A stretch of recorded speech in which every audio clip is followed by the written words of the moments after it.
I would like to call the Committee of the Whole public meeting for May 21st, 2024 to order. I would like to acknowledge that this meeting is taking place on unceded Algonquin homelands. I would like to acknowledge and thank the Algonquin nations for their stewardship of these lands. I would now like to ask if anyone has an interest to declare to please do so now. Moving on, I would now like to call for a mover to approve the agenda. Trustee Lyra, are there any changes or additions to the agenda? Seeing none, all those in favor? And that carries. Moving on to the briefing from the chair of the board, I would now like to call upon Trustee Scott to provide the briefing from the chair of the board. Thank you. I would like to begin by thanking members of our community who attended public meetings last week as part of our elementary program review. There will be additional opportunities within the next 2 weeks. On Wednesday, May the 22nd, public meetings will be held at D. Roy Kennedy Public School and Goshen Public School. And on Wednesday, the 29th of May, additional meetings will take place at Longfields Davidson Heights Secondary School, at Sawmill Creek Elementary School, and at Avalon Public School. And in addition to that, for those who can't come in person, we will also be offering a virtual session on Thursday, the 30th of May. More information about these important meetings, along with details about the program review, can be found at engage.ocdsb.ca. And don't forget, you can also submit your feedback and input through this website. Staff will be reviewing the feedback and input from our communities and propose recommendations for us to consider in the fall, wherein we will have further discussion and consultation about those recommendations. And that is all my report for this evening. All right, thank you, Trustee Scott. Are there any questions at this time? Seeing none, I would now like to move on to the briefing from the director. Director, please provide your briefing. Thank you. Through you, Madam Chair. Good evening, everyone. At the Ottawa-Carleton District School Board, we're fortunate to have so many caring and committed members of staff who commit themselves each and every day to the learning and the well-being of our students. Our annual Director's Citation and Employee Recognition Awards provide a moment to recognize the remarkable contributions of educators, support staff, and administrators. The Director's Citation Award highlights individuals who've made an outstanding and significant staff contribution to the district and to its students. The Employee Recognition Award recognizes significant staff contributions specifically in the areas of equity, health and safety, innovation, special education, and mentorship. Earlier this afternoon, in this very room, we held a very special event to celebrate this year's recipients. I would like to again congratulate all of the amazing staff members for their dedication and diligence. I encourage you to visit our website for a list of all the winners and read the text of their inspiring nominations. The Ministry of Education recently issued guidance for school districts on personal mobile device use in schools and on vaping. These changes must be implemented for the start of September, the upcoming school year. Putting these new rules in place will require the district to update a number of policies and procedures that currently exist. As part of the process, community members are welcome to share their input through our Engage OCDSB platform. Feedback will be accepted until June 14th. Finally, I'd like to share a few reminders of upcoming events. Tomorrow, May 22nd at 6 p.m., we're hosting a speaker series event with presenter Galen Elmore. Register now and learn more on our website about this virtual presentation. On the 23rd of May, the district will host our 2024 Rainbow Youth Forum for grades 9 to 12 students. Interested students can contact their school's GSA leader or guidance counselor for registration and more details. May 29th, African, Black, and African Caribbean students in grades 9 to 12 are invited to join us for the 7th annual Black Youth Forum. Students will gather at the University of Ottawa to share their learning and lived experiences through the theme Black Unity Through the Senses. For registration and more information, please contact your school. Thank you, Madam Chair. All right, thank you, Director. Are there any questions for our Director at this time? All right. Seeing none, I will now move on to delegations, and I would like to call upon Meredith Willis-Ventura to come up to the podium, please, and you will have 4 minutes once you begin. Thank you for having me. Our son Alexandre was diagnosed with autism and mild intellectual delay at age 3. He's now 17. Alex has always fallen into the gray area, meaning that he was not autistic enough for an autism classroom, yet not strong enough academically and socially to be successfully integrated into a regular classroom, even with support.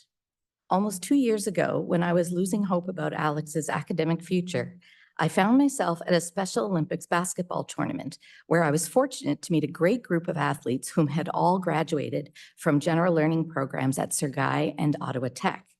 I asked what the program was like for them, and they were excited to explain they learned functional math and literacy, social skills, job skills, work experience in the community, and life skills to support their independence, all the things that my Alex needs. Not only that, they said, thanks to the GLP, they made lifelong friendships, achieved various levels of independence, and they are all employed. They actually encouraged me to pursue the program for Alex. The very next day, I started looking into it. This year, Alex joined the GLP, and we're seeing the benefits. He's no longer the kid in the classroom who has an assistant when others do not. He's not sitting there listening to lessons being taught to the class that he cannot understand while he's being taught something else. This style of inclusion only served to teach him that he was less than the others surrounding him. For Alex, inclusion actually resulted in exclusion. In the GLP, he's part of a community. It's disturbing the way the term segregation is so easily attached to the special education classes and not to other programs. Why is it that the 2 IB programs, the arts program at Canterbury and the elite athlete program, are not considered segregated? Will those students be redirected to their home schools for integration with support? Those elite programs are viewed as opportunities to meet student interests, needs, abilities, and to provide specialized learning opportunities. This is exactly what the GLP provides, is it not? In light of the current discussions, it feels like the ministry and school board consider IB, arts, and athletic programs as elite, while GLP program and its students are considered of lesser value, or worse yet, a burden. Education must reflect the needs of all students. Sir Guy has a specialized job training labs for its students, so gaining work experience for some students requires years and years of job coaching and experience opportunities before they could independently participate in a co-op learning opportunity. How can this be provided to them in an integrated model, I wonder? I feel it's unacceptable that in this day and age, only learning that results in credits is valued and deemed as a success. The acquisition of essential life skills is equally important. So why are the critical skills that students are accumulating in the program, such as GLP, not recognized as credits? For students like my son, learning to navigate the public transit is a huge accomplishment and deserves equal acknowledgement and celebration as a student who gets the highest mark in grade 12 calculus. The lack of respect for certificate of accomplishment saddens me. What good are credits in a diploma or secondary certificate if the student does not have the skills to be independent? Sorry, I won't cry, part of their community and make genuine friends. The secondary diploma and certificate are the gateways to post-secondary education, while the certificate of accomplishment for GLP students like Alex is their gateway to life out in the real world. The school board and the ministry need to celebrate the accomplishments of programs like GLP. They should be further enhanced, not dissolved. In closing, I cannot express how it feels to watch your child go to school for a decade, struggling, and his self-esteem and self-worth be eroded, to him suddenly becoming eager to attend school, learning concrete skills, making friends, and coming home confident. I overheard him tell his cousin, it's more like a college than a high school. I'm learning real skills, so I'll be able to work when I finish. He said to me, I'm going to be all right, Mom. The GLP is going to help me become an adult. It breaks my heart for future students who won't have the opportunity to attend a rich and full program like the GLP at Sir Guy. Sorry. Excuse me. No, Thank you. thank you for sharing. Oh, you can stay at the podium. There might be questions of sorry. clarification. Thank you for sharing your story with us tonight. I'm going to look to my trustee colleagues. Are there any questions of clarification? Trustee Scott? Thank you. I was interested in your comments about the certificate of about the certificate of achievement in terms of not being as valued. And I guess the question that I have for you is, yes, there are other ways that include having academic credits as well as the certificate of achievement. So is it your position that the students who are coming out of the GLP into high school do not need the academic credits? Or are you okay with them earning academic credits if they are able to do that and interested in doing that, in addition to having all of the job coaching and life skills work that will help to set them up for successful adulthood? I know that the kids that I have met have such varying needs. I have no doubt that some of them can get credits. Like my son apparently on his report card just earned a credit for gym. In my case, I feel that if my son can get credits, great. If he doesn't, I feel more inclined to, why are the classes and the experiences that he's getting that will give him the skills he needs to go back out into the real world? I wonder why they aren't counted as credits and valued as much as, say, a gym credit is. For our son, he most likely would not get enough credits to get the secondary certificate. But to me, the certificate of achievement, is every bit as important and valuable to him as, say, a diploma. He's not university bound, but this kid does have a shot at independence. So for sure, if there's a child that can get credits, absolutely they should get credit, including my kid.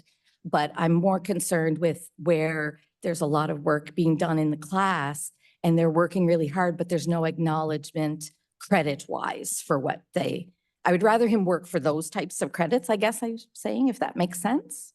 So. Thank you very much for clarifying. Thank you. All right, thank you very much. I'm seeing no other questions, so you may sit down now. Thank you you. very much for sharing your story tonight. Next, I would like to call upon Alicia Verswick. Apologies if I mispronounced your last name. It's okay. It's Alicia Breiswick. So good evening. My name is Alicia Breiswick.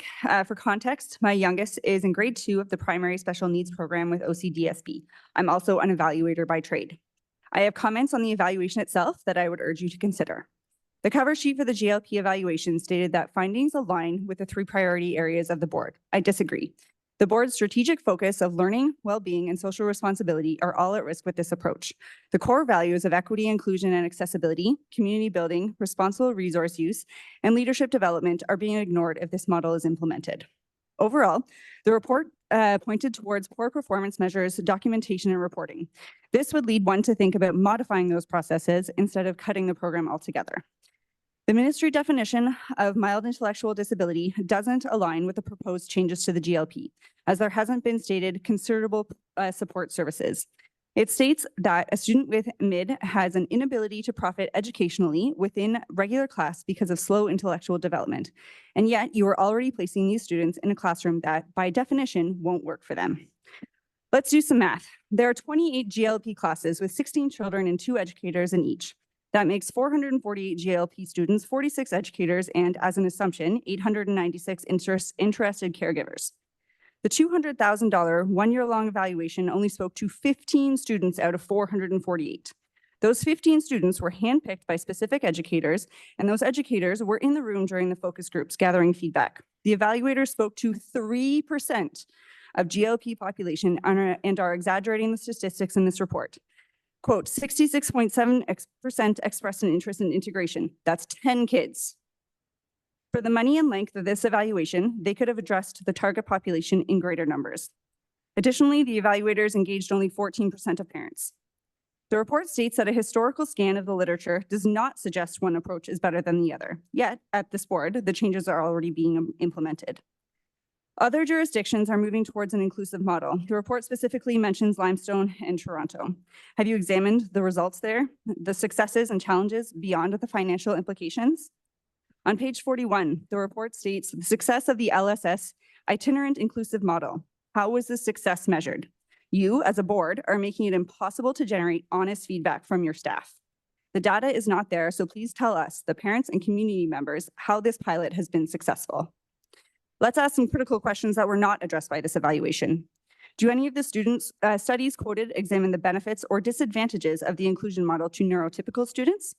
Are incidents in mainstream classrooms where students are being evacuated due to an increased challenging behaviors, is that being tracked? Studies have shown that the achievement gap is larger in inclusive models of education for students with disabilities.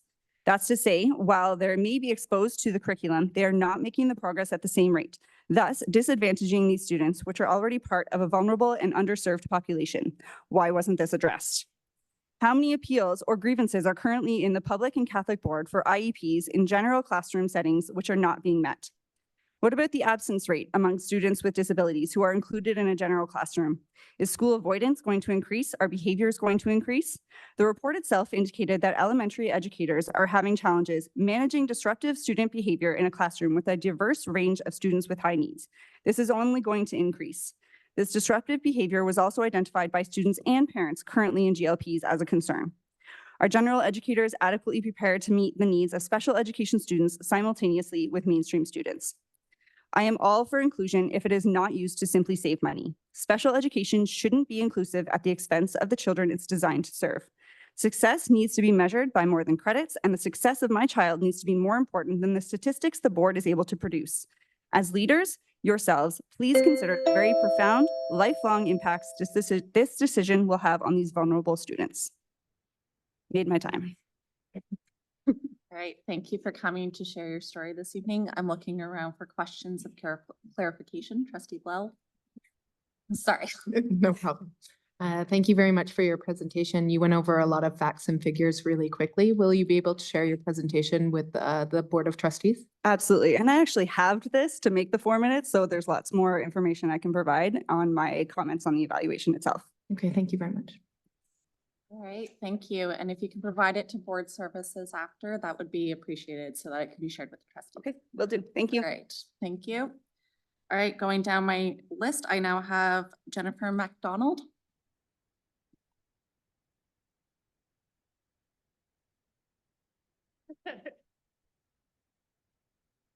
Hi, can you guys hear me? Good evening. My name is Jennifer MacDonald. My child currently attends the OCDSB High School General Learning Program and has been in the GLP since elementary school, grade 4. I am here today to say that the GLP program is critical and a necessity for so many children with exceptionalities in our community. There have been many stories recently in the news and news releases from the board and provincial government who believe that the general learning program should be reintegrated into mainstream school system. They believe it promotes inclusivity for our children. However, myself and many other parents believe that having our children in the mainstream will do the opposite. We believe having our children in the mainstream will lead to loneliness, lack of social opportunities, as there will be limited to no similar children within their local school, and they will not learn hands-on life skills to become functioning, productive, and independent members of our society. When my son was in the mainstream elementary program, his supports only consisted of 20 minutes of one-to-one per day. My son had a very limited understanding of the content that was being taught, being multiple grade levels behind. He would complain of just having to sit there all day and pretty much stare at a wall with zero understanding of what was going on in the classroom. With the lack of resources in the mainstream, my family had to seek out private resources at a very large financial cost. I am very fortunate that I was able to provide this for my son, but the majorities of families cannot. Could you imagine sitting in a classroom daily, not understanding or absorbing a very small amount of the lesson being taught? Do you think that is inclusive of your educational, mental, or social needs? Would you want to stay in school past the age of 16, being pushed along with your age-appropriate peers where you don't feel like you belong and aren't anywhere near the same level? The mainstream program sets our kids up to fail and drop out with no useful skills to obtain future employment. The mainstream approach led my son to feel lonely with his age-defined peer group. He felt excluded within his class as he couldn't manage any of the content. It also set him up for bullying and teasing.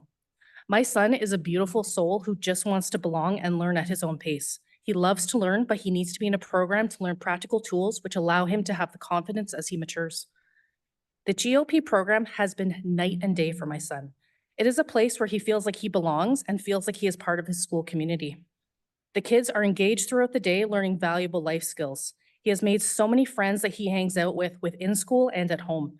He has been learning how to make and follow simple recipes, how to navigate public transportation, budget a meal at the grocery store, money math, stocking shelves, janitorial skills, social skills groups, and he's even telling me how much I need to tip at a restaurant. Will the mainstream schools offer these types of courses, skills, and opportunities? No. My son will never understand physics, Shakespeare, algebra, French, or other complex topics. It is crazy to even expect him to sit through these classes. The GLP does not limit his access to curriculum or growth opportunities. Instead, it has given him an achievable goal and a clear path to a successful outcome. Last year in grade 8, OCDSB had all of us parents pick regular classes at our local high school in case our kids couldn't get into the high school GLP program. There weren't enough spaces for all the GLP grade 8s and high school program for the following year. Do you know what I could pick as my son's grade 9 timetable? Gym. That is it. That is all I could pick for him. I even called our local high school for guidance on what to do, and they couldn't even advise me, as it was ridiculous in their minds as well. The school board and government need to keep this program going and even expand it. Look around you when you're at stores and businesses. Our exceptional kids are doing all sorts of jobs within the community and contributing to the economy. These kids won't be employable without this type of life skills program. The GLP fosters an inclusive learning environment for the targeted student population, and it serves the needs of the community.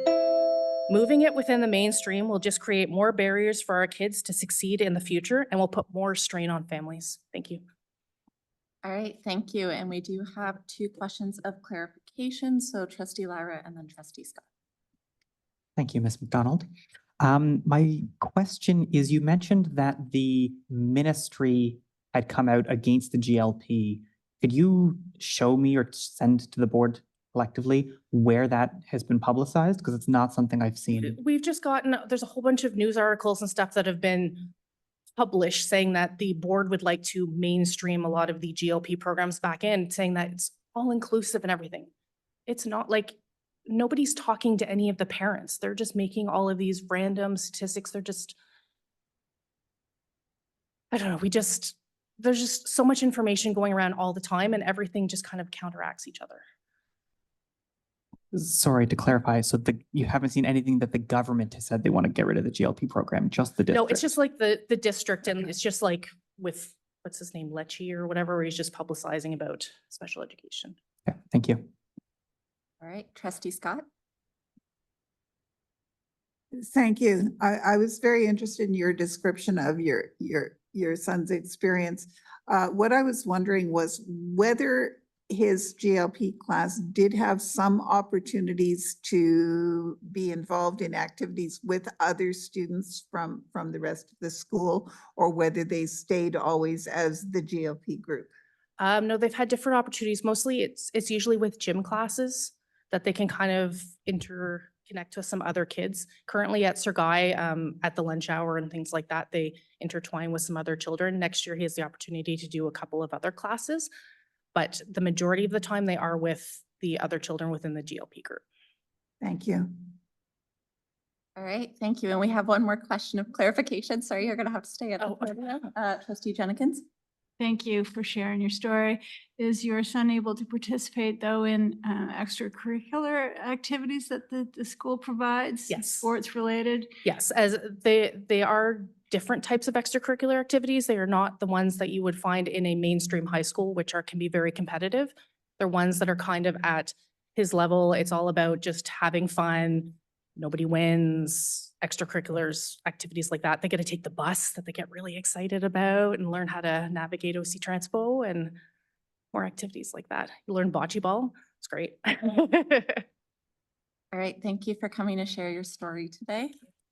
Next, I have Sonia Elliott.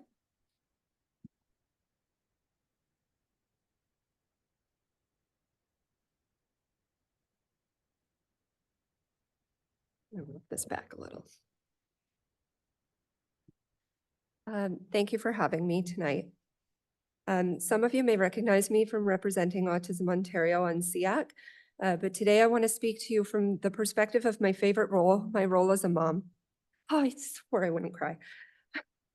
Travis is my clever, funny, and thoughtful 12-and-a-half-year-old son. From the beginning of his school career, Travis had a hard time. He had a hard time making friends. He had a hard time paying attention. He had a hard time with the constraints and expectations of the classroom, and he had a hard time learning.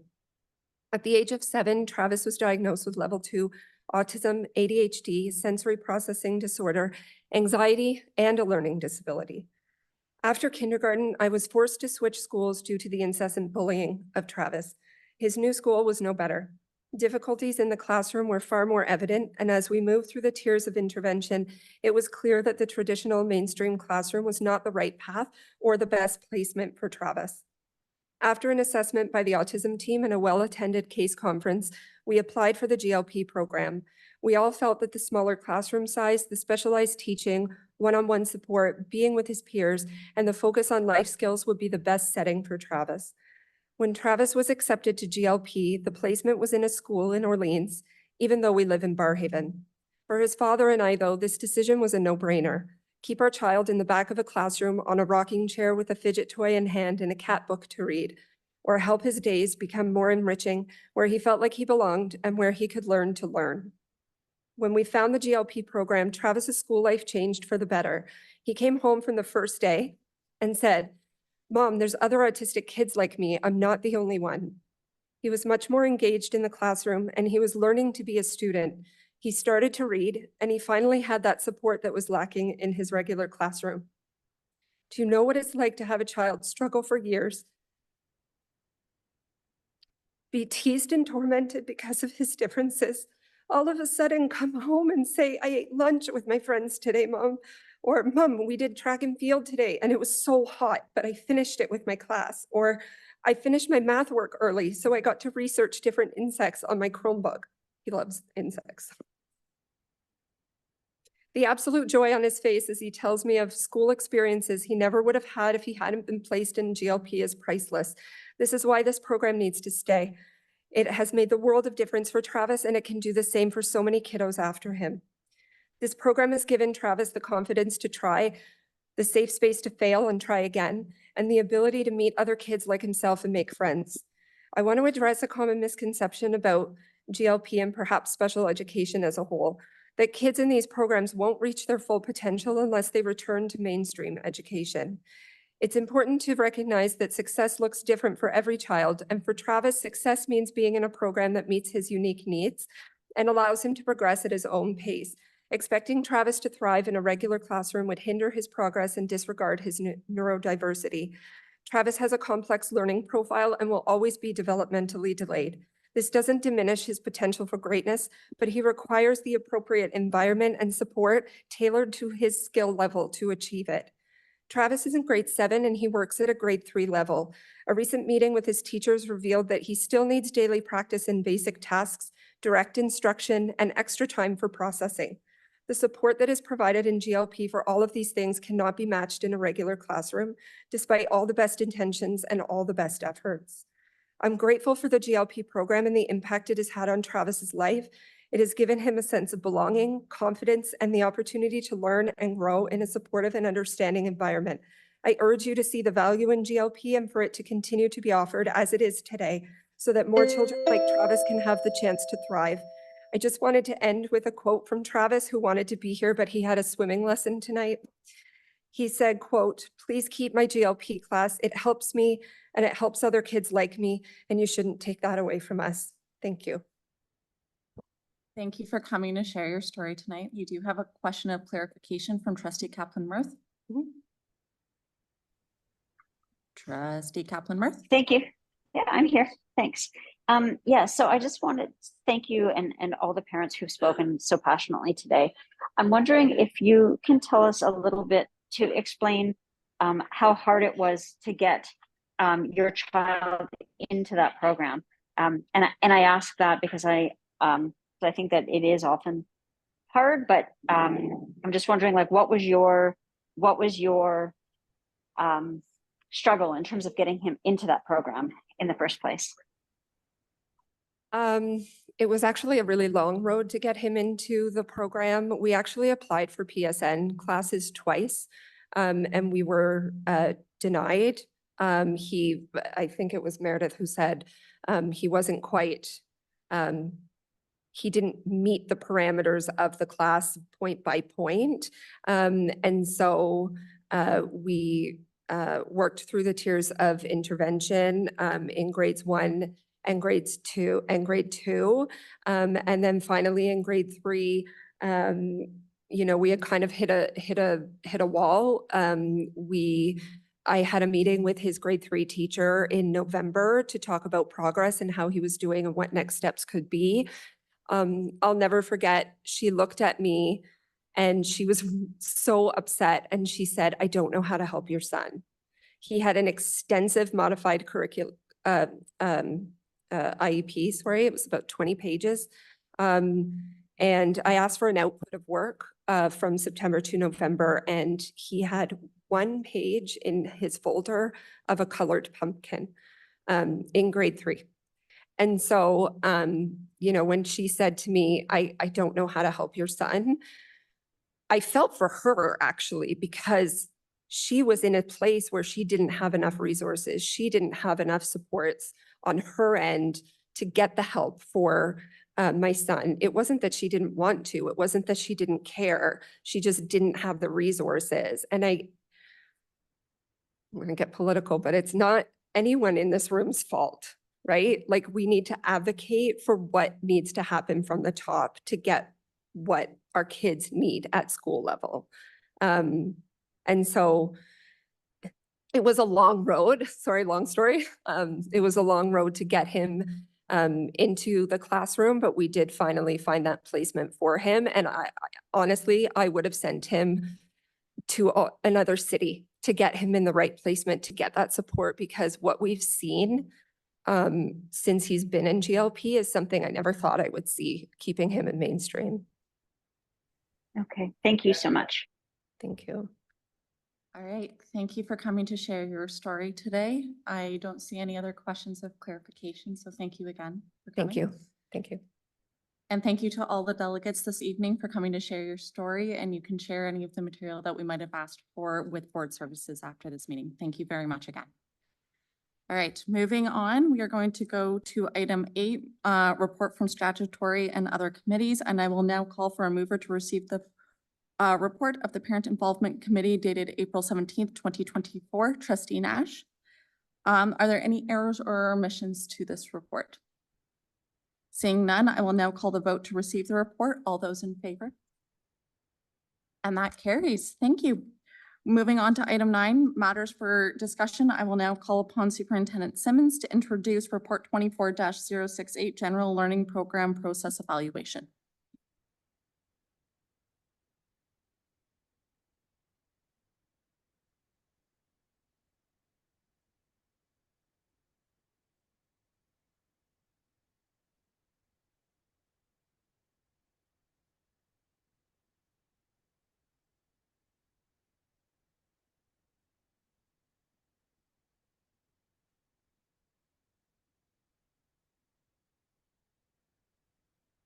Through you, Chair, I have the privilege of sharing this work with this committee this evening. However, it does represent the efforts of a highly talented team that has been working on this over the last large number of months. Joining us today, we do have, and many of you will know, General Manager Stacey Kay, and our lead investigator and program evaluator in learning support services, Dr. Clara Reynolds. Additionally, over the last 2 years that this study was conducted, the program evaluation in office in LSS was also supported by Dr. Michael Fairbrother and Dr. David Badu-Anu. Claire has worked closely with the team in Research Evaluation and Analytics Division in Reed And we're also joined, I think, online by System Principal Kate Stout, who's led the inclusion teams, the work that's gone on in conjunction with the learning in this study. I think it's important to point out the funding for this program evaluation was made available through application-based funding through the ministry, through a PPF, now REP, for removing barriers for students with disabilities. But I think what I'd like to really end on is that this work wouldn't have been made possible without the contributions of staff, parents, and caregivers, and importantly, students who've been involved in the general learning program. So we have a brief overview to give you, and then we're happy to take your questions, but I'll turn it over to General Manager Kay. Thank you, Peter. Before we have an opportunity this evening to get a little bit deeper into the GLP evaluation, it's definitely important to contextualize the work. We have heard clearly from the OCDSB community the need to improve program quality and accessibility for all students. This was certainly evident through the consultation process that was a part of the current strategic plan and is a part of the core to the district's commitment to equity. Learning support services, members of the senior team, and the Board of Trustees have had the opportunity to engage in important professional learning to further understanding of ableism. Most recently, our learning has been guided by Dr. Jillian Parek, professor at York University and a leading expert in critical disability studies and the author of Ableism in Education. Ableism can be defined as a privileging of ability leading to the oppression, discrimination, and devaluation of disabled people. It is a complex notion to consider in the context of education. As so many of our systems, our processes, our pathways are built on a very narrow notion of ability. When we enter this conversation from an equity-centered approach, we must consider and question what structures and pathways have been influenced by ableism, and who do these structures and pathways privilege? Deeply related is the importance of understanding disability as an intersectional experience. Disability justice requires us to recognize the experience of disabled people who experience intersectional forms of oppression. Provincially, nationally, and international research is clear that special education identification, streaming, and pathways are not free from bias and often lead to the disproportionate representation of historically marginalized identities. Finally, the findings presented this evening are important to consider within the context of the elementary program review. It is an opportunity to both grow and expand the positive practices that are occurring throughout the district, while also considering how structures, through an equity lens, particularly critically looking at issues related to outcomes and accessibility. I think it also highlights the complexity of supporting the disability-related needs of our students, and that this work cannot be done in isolation of broader work with regards to program structures. And in fact, to do so would not adequately address issues related to ableism.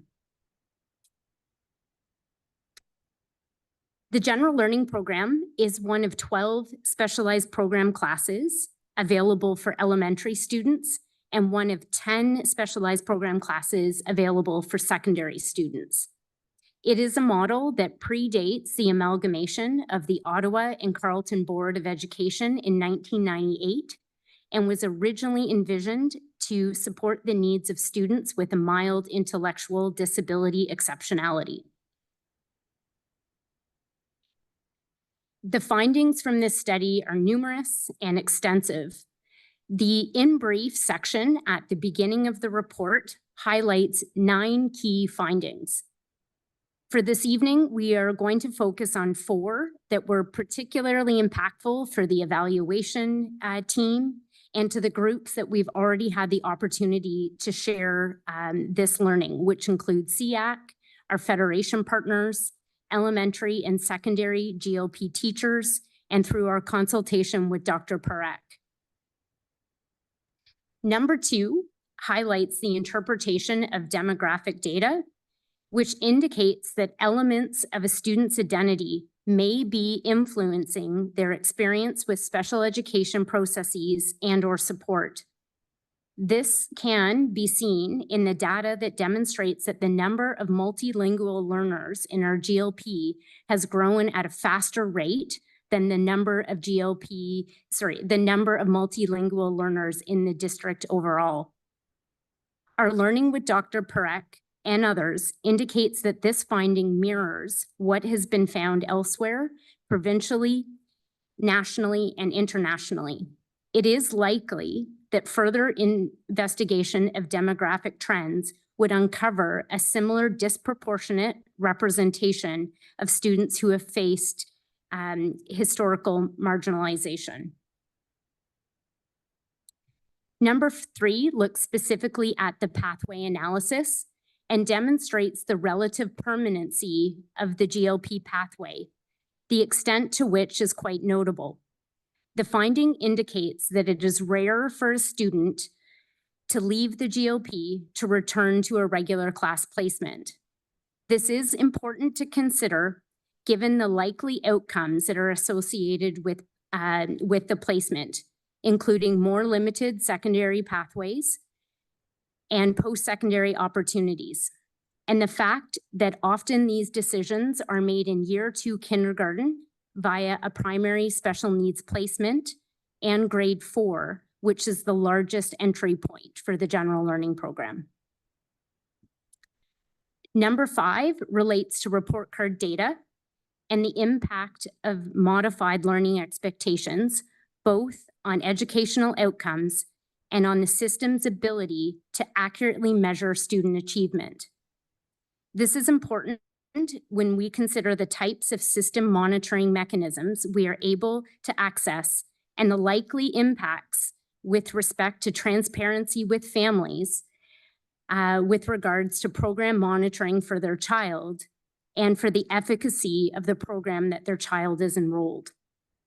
Importantly, this is an example where the findings may generalize to other types of specialized program classes where many or all of the students' educational program consist of modified learning expectations to the Ontario curriculum.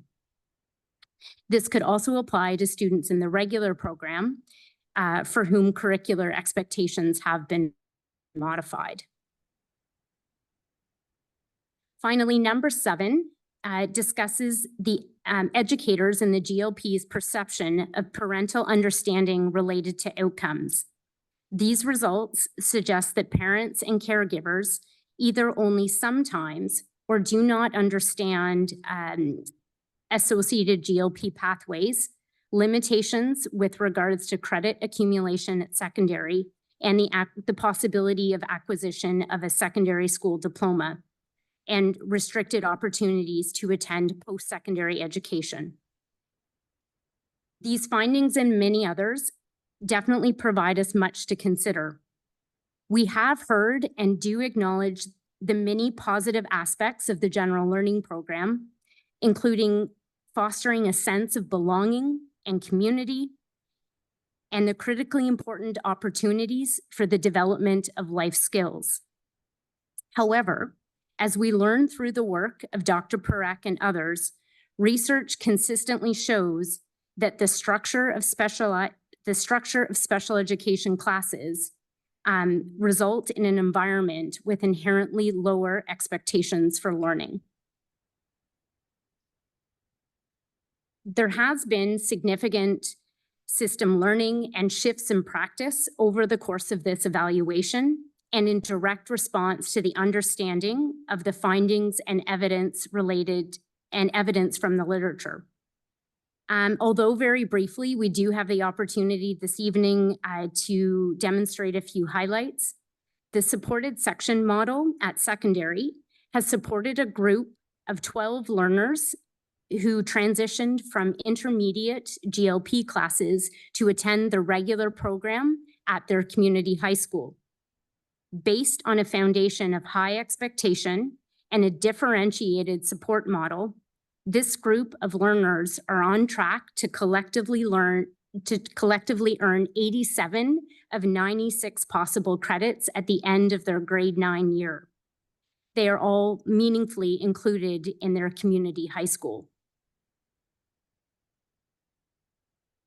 Both last year and this year, we have had the opportunity to provide targeted professional development opportunities for our teachers in elementary GLP classes that has focused on key areas, including evidence-based structured literacy and the development of executive functioning skills, which we know to be critical to improve meaningful inclusion in classroom environments.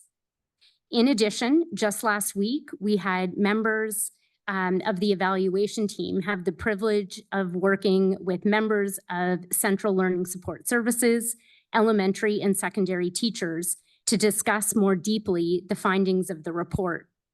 Of particular note was the power of the cross-panel discussion that considered the impact of ableist structures and how this could be further disabling students in the district. Coming back to where we began this evening and our developing understanding of ableism in education and disability as an intersectional experience, we do offer the following questions to guide the committee's discussion this evening. Thank you. All right, thank you very much, staff, and thank you for the detailed report and all of the appendices. I'm sure we were all busy as trustees reading it this weekend. So looking around the room, I'm going to start a speakers list. Trustee Kaplan-Murth. Thank you. So through you, Chair, and thank you for this report. So I know because of this report and because of the work that we've been doing that these significant discrepancies need to be addressed. I'm wondering whether you can comment on, having just heard what we heard from parents earlier who were delegating, how do we reconcile the very substantive data that we have that shows that we are not necessarily meeting the needs of all of our students, and that there are these disparities that are for sure connected to other intersectional forms of discrimination. How do we reconcile that with also hearing from parents how difficult it is for their children to thrive if they're not in a GLP?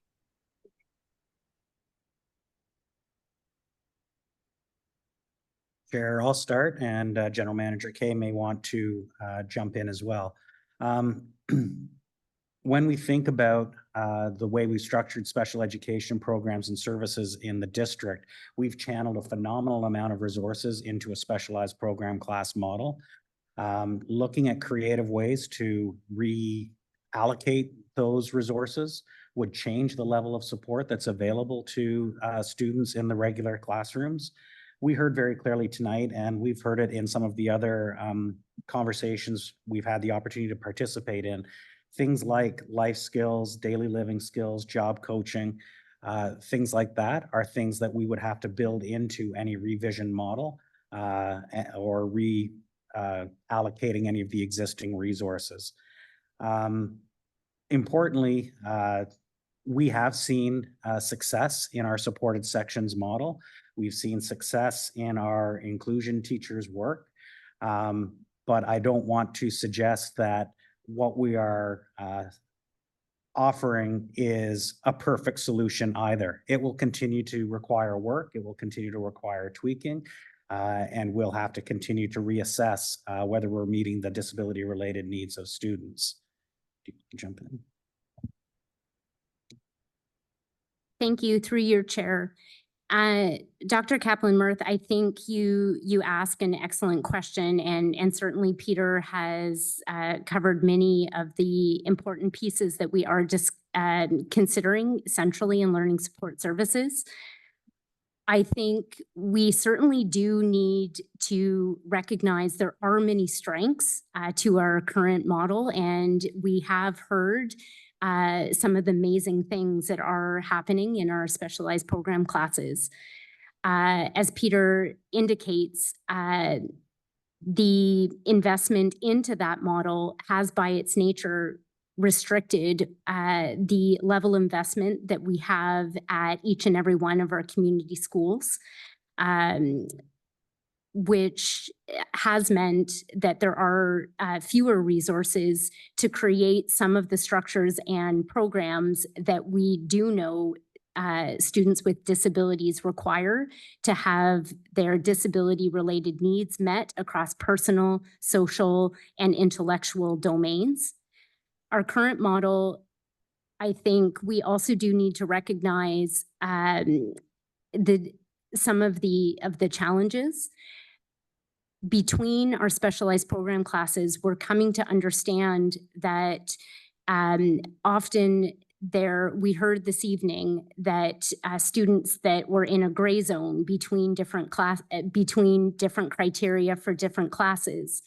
I think a lot of our students who have disability-related needs are more similar than different, and just the same share many characteristics for students in our regular program classes.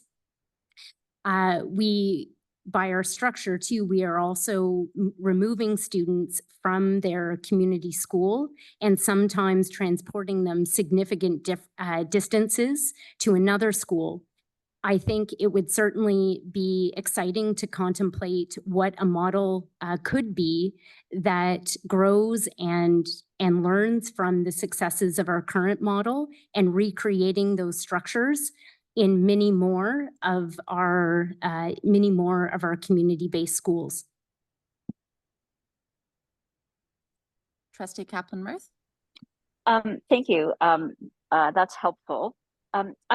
I'm also wondering, because one of the things that was highlighted was that disruptive student behavior in some GLP classes was a concern for students and parents, and I think also for staff. If we didn't have GLP classes, would we not be dealing with more disruptive student behavior in integrated classrooms? Chair, the question highlights the need for the work that we have to do in terms of helping establish executive functioning skills and self-regulation skills with students. That requires support and the reallocation of resources that are currently channeled towards a specialized program class model. It is an ongoing challenge that we'll continue to face, but in a lot of ways, the situations that we're hearing about are based on a model where there aren't resources directed directly into classrooms in community schools because the system is so invested in geography over special education programs and services. So I think we have an opportunity through that reallocation of resources to provide a differentiated level of support. Is it teacher support that's needed? Is it educational assistant support that's needed? Is it the new name for board certified behavior analyst is just behavior analyst moving forward? So is it that specialized behavior analyst expertise that's needed?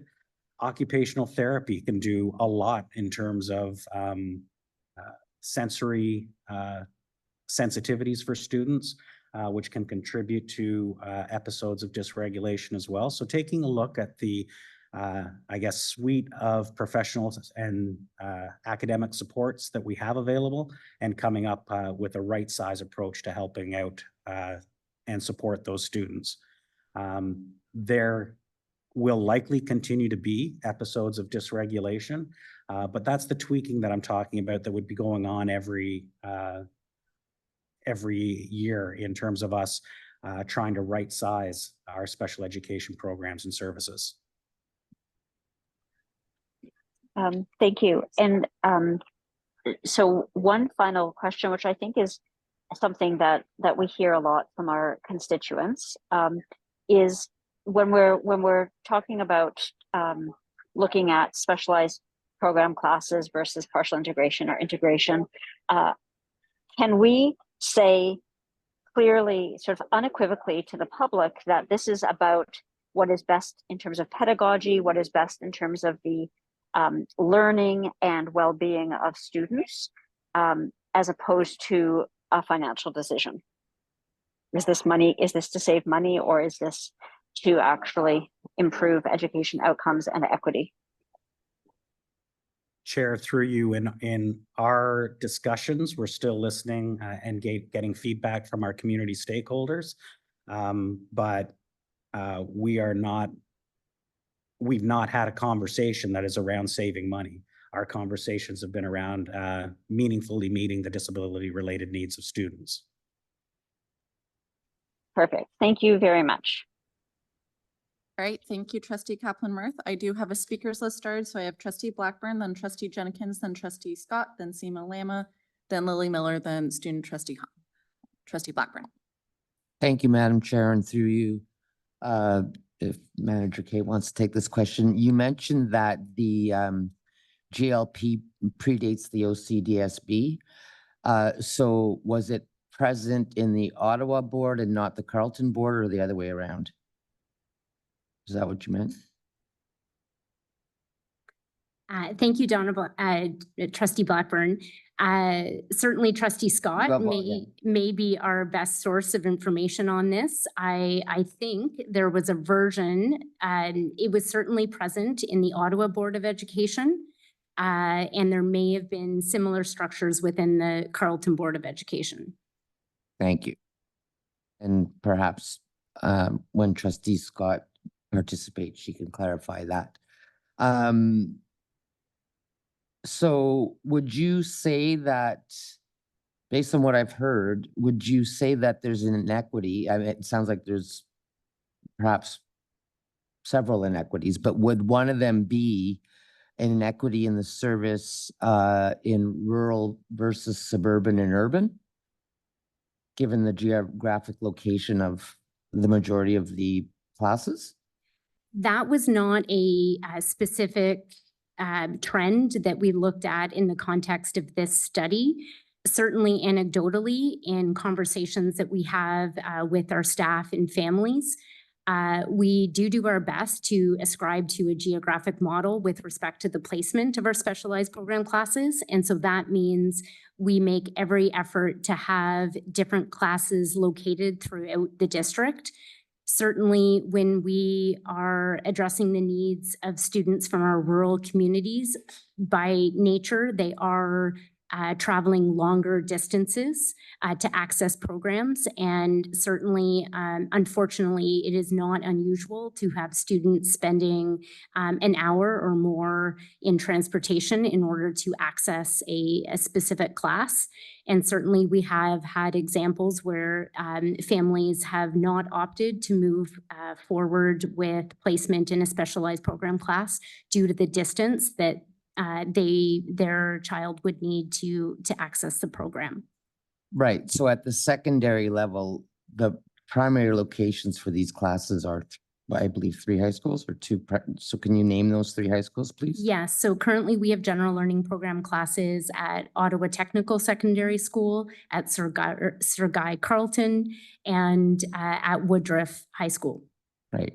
So those are pretty urban suburban locations. Yes. Right? So would you say that we have students and families who with disabilities who want to, and their parents want them to go to their community school? Yes, we've certainly had those comments, and it was interesting to listen to the experience of one of our delegates this evening in terms of their experience with course offerings when they were required to register at a community school.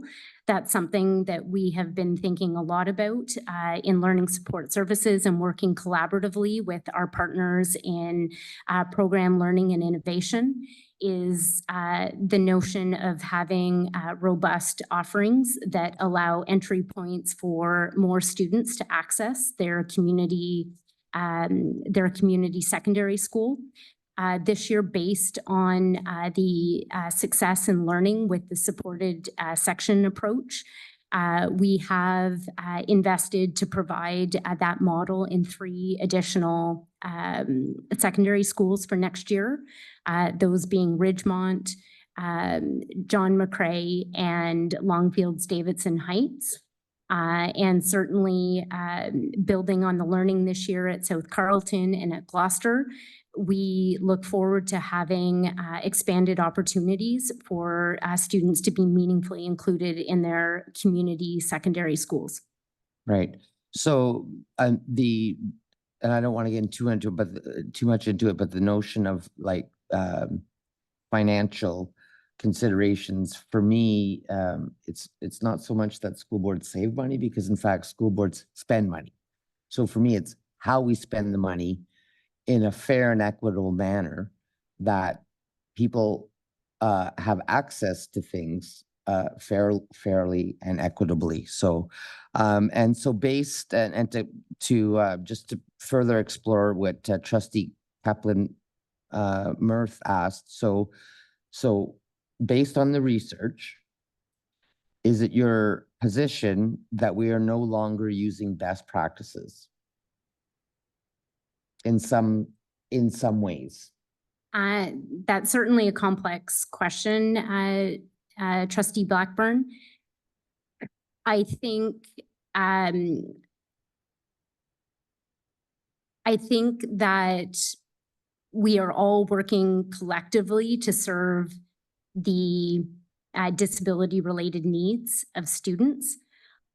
I think more contemporary research has demonstrated that sometimes, despite our best intention, the actual structures that are inherent of more traditional special education models have inadvertently created learning environments that may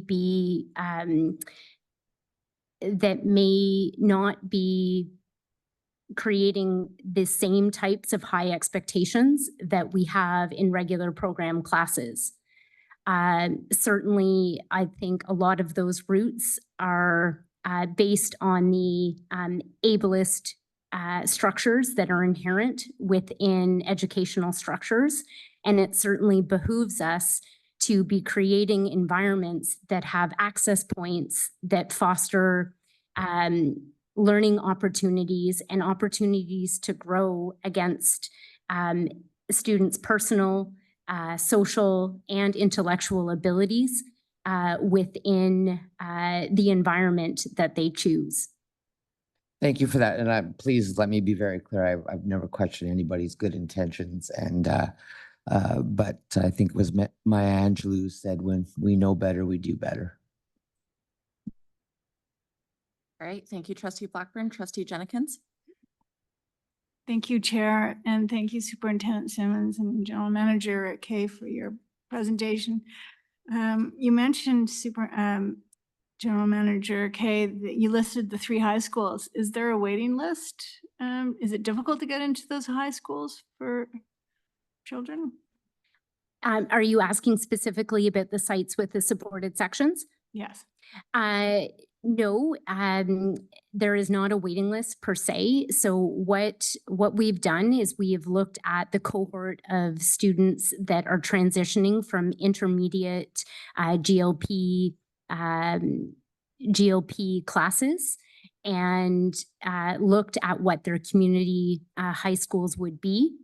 And what we have attempted to do is create another option for students and parents to consider. So in the case this year of Gloucester and South Carleton, there was a cohort of students that were leaving intermediate GLP classes for which Gloucester and South Carleton was their community school.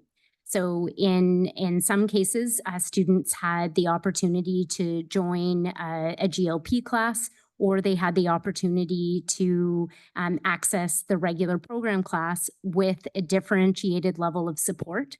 So we acknowledged that there did need to be specific strategies to allow them to access their curriculum and to transition into that regular high school environment. So additional teacher sections were provided at each of those sites.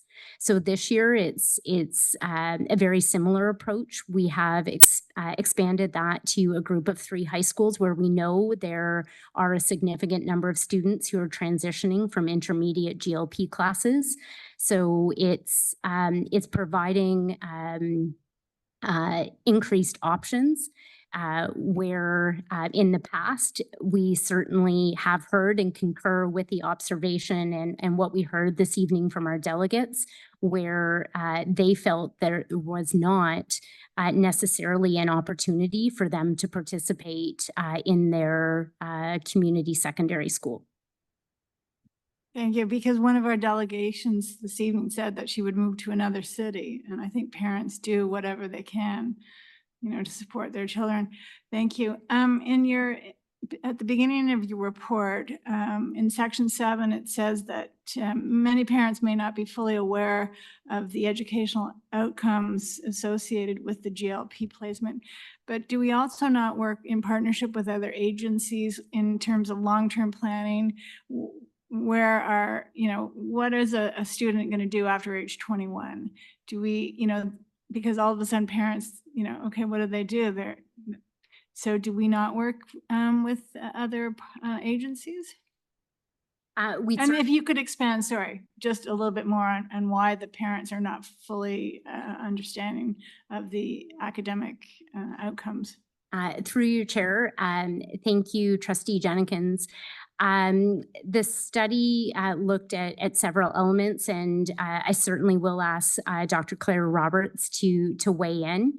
What we have heard, particularly from our educators in GLP classrooms, is that certainly in special education, the processes of an individual education plan, the notion of modifications and accommodations to an educational program, the process of identification, placement review committee, the IPRC, these are all complex processes. What we understand is that parents are often being told that their child is struggling, that they are not meeting certain educational milestones, and that there may be another program that could be of benefit. What we have learned through this study and through the literature is special education classrooms certainly often have different outcomes than what students experience in our regular program classes. Things like modifications we hear are poorly understood by many parents and caregivers. For example, a parent or caregiver may see an A or a B on a report card. And certainly the report card includes a statement that this is based on modifications to the Ontario curriculum. But sometimes, despite the best efforts of our teachers and educators, parents are not understanding the extent to which the curriculum is being modified. We have heard several reports that parents and guardians are surprised that their student is not on track to earning credits at secondary, and are certainly surprised that they are not set to gain an Ontario secondary school diploma. I think the demographic data is also important to consider, given the proportion of multilingual learners in the general learning program. And we I think it's likely that that trend would translate to many of our other specialized program classes. So on top of the complex structures that are related to special education, there are certainly language barriers that make communicating these very complex notions more difficult and certainly lead to misunderstandings. And in the worst case, some difficulties with transparency about likely outcomes for their child.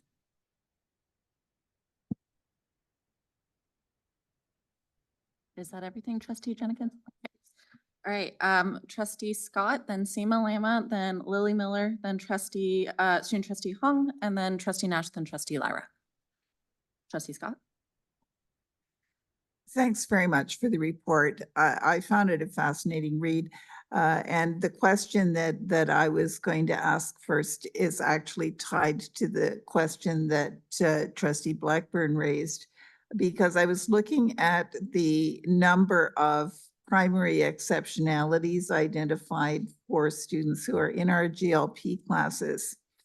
And the more I looked at it, the more it reminded me, and I can't for the life of me remember what they were called in the former Carleton Board schools, but many schools had a class which was a special education class, which functioned very much in the way that the GLP classes are, but it wasn't called a GLP class, and it included a range of different kinds of student needs.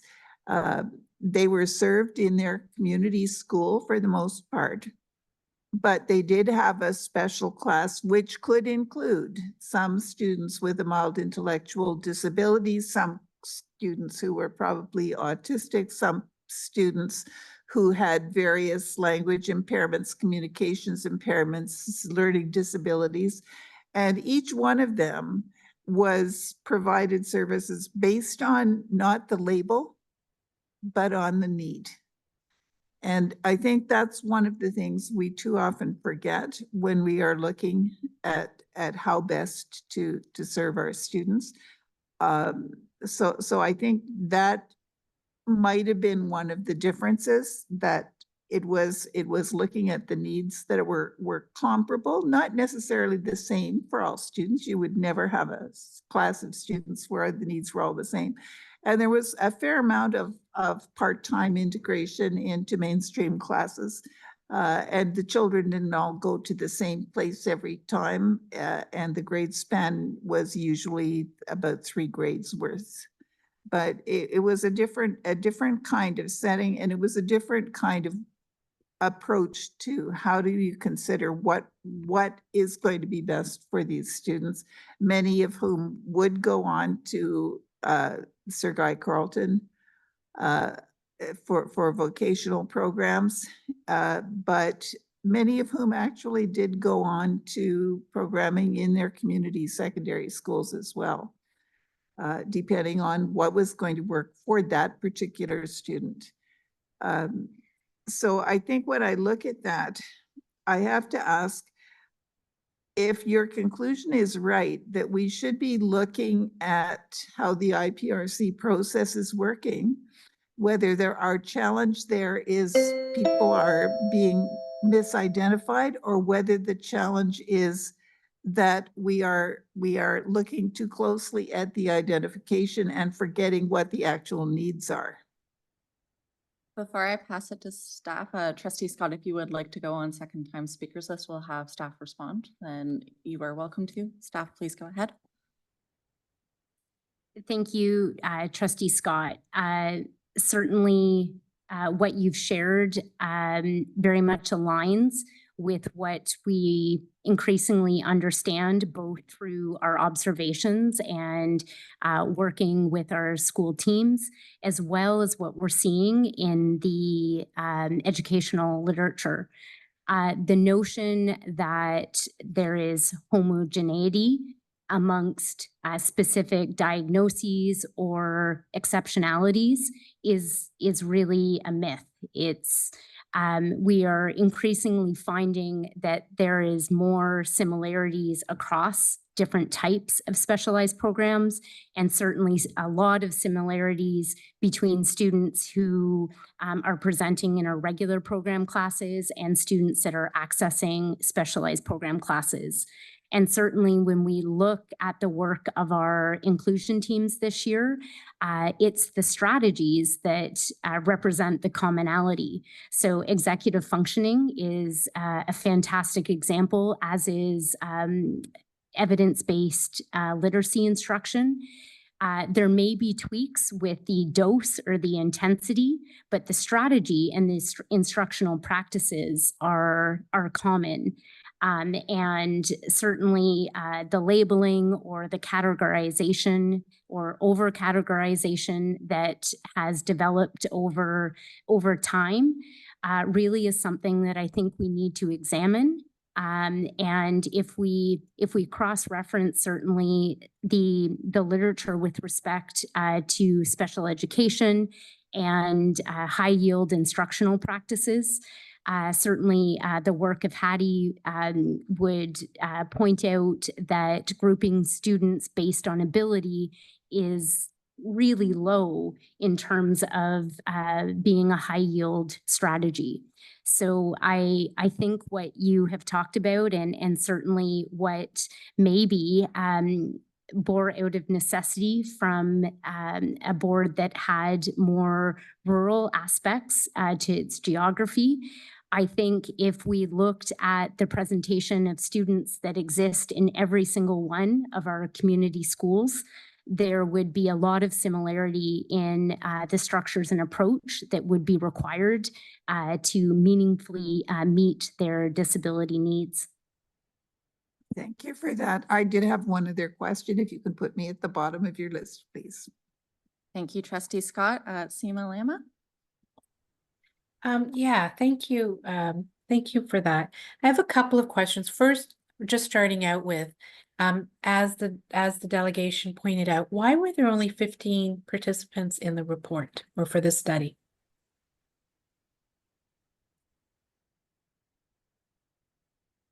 Thank you, through you, Chair. Good question. So we had a working group, a group of educators that we were working with, evaluation team was working with in terms of designing the evaluation.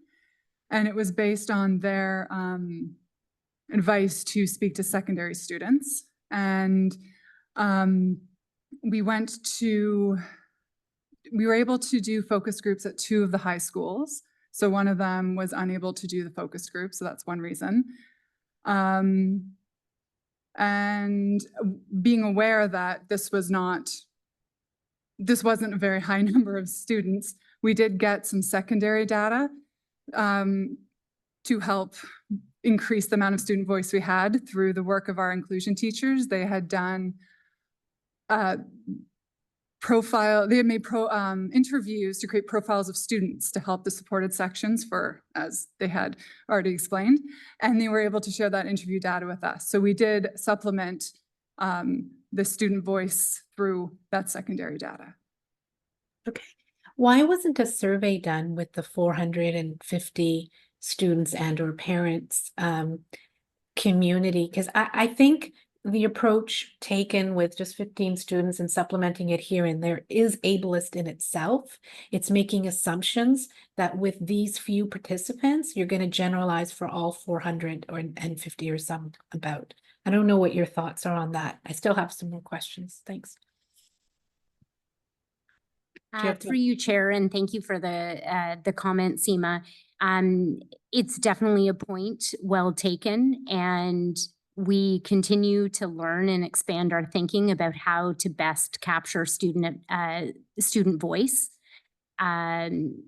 We were guided by the multidisciplinary evaluation team in selecting the data collection instruments.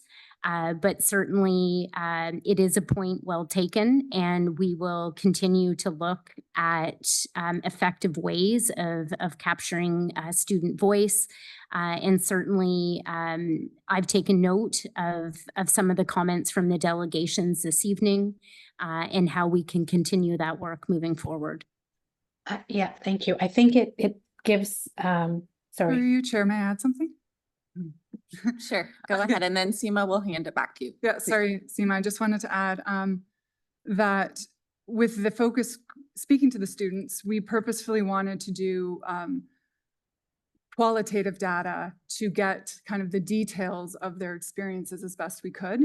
And that's something that is not always possible through surveys. So that's another reason why that was done. And as Stacey has mentioned, it was done with consultation with other staff as well. Thank you. Okay, thank you. I would just respond to that by saying you start with quantitative and then you go to the qualitative by having focus groups. Like you generally start with the large and then you dig deeper.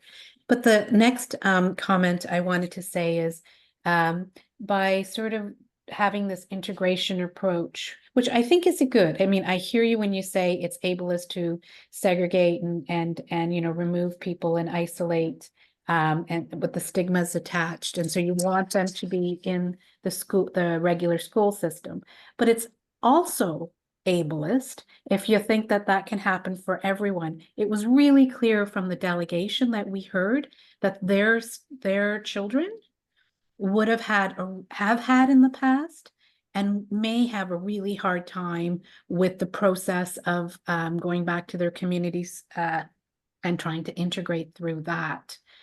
So it may be okay for some students, I hear that, but it sounds like it may not be for other children. So there needs to be a spectrum of integration, or maybe having these general learning programs. Do you have thoughts on that? Through you, Chair, I'll start, and I'm certain that Superintendent Simmons will also weigh in. I think there is an important distinction between integration and inclusion, and certainly meaningfully including and supporting the disability-related needs across personal, social, and intellectual domains is not the same as sharing place and space with other students. And certainly as we continue to learn and to consider our structures from the position that they, in many cases, are ableist in their nature, it is often the structure of the environment that is contributing to the disability of the student. So it's not the fault or the profile of the student. It's the fact that our structures are not necessarily meeting their needs. So the experiences that we heard from our families this evening is very real, and it's an example where we have not adequately provided the supports or structured the environment to meet the disability-related needs of their student. And so it's a very complex notion, and it's certainly, we're early in our understanding and our work, but it's really looking at how we can shape our environments and our structures so that there is an access point for everyone, and that we take advantage of the power of the whole population. Thank you. Chair, through you, I would add that it's not just a student's experience being the same as what happened in our current model before they entered the GLP. It would have to be a revision model of some sort with reallocation of resources. I think Trustee Scott, maybe you weren't talking about the SELC model, but the Special Education Learning Center, but that was a program that we had before.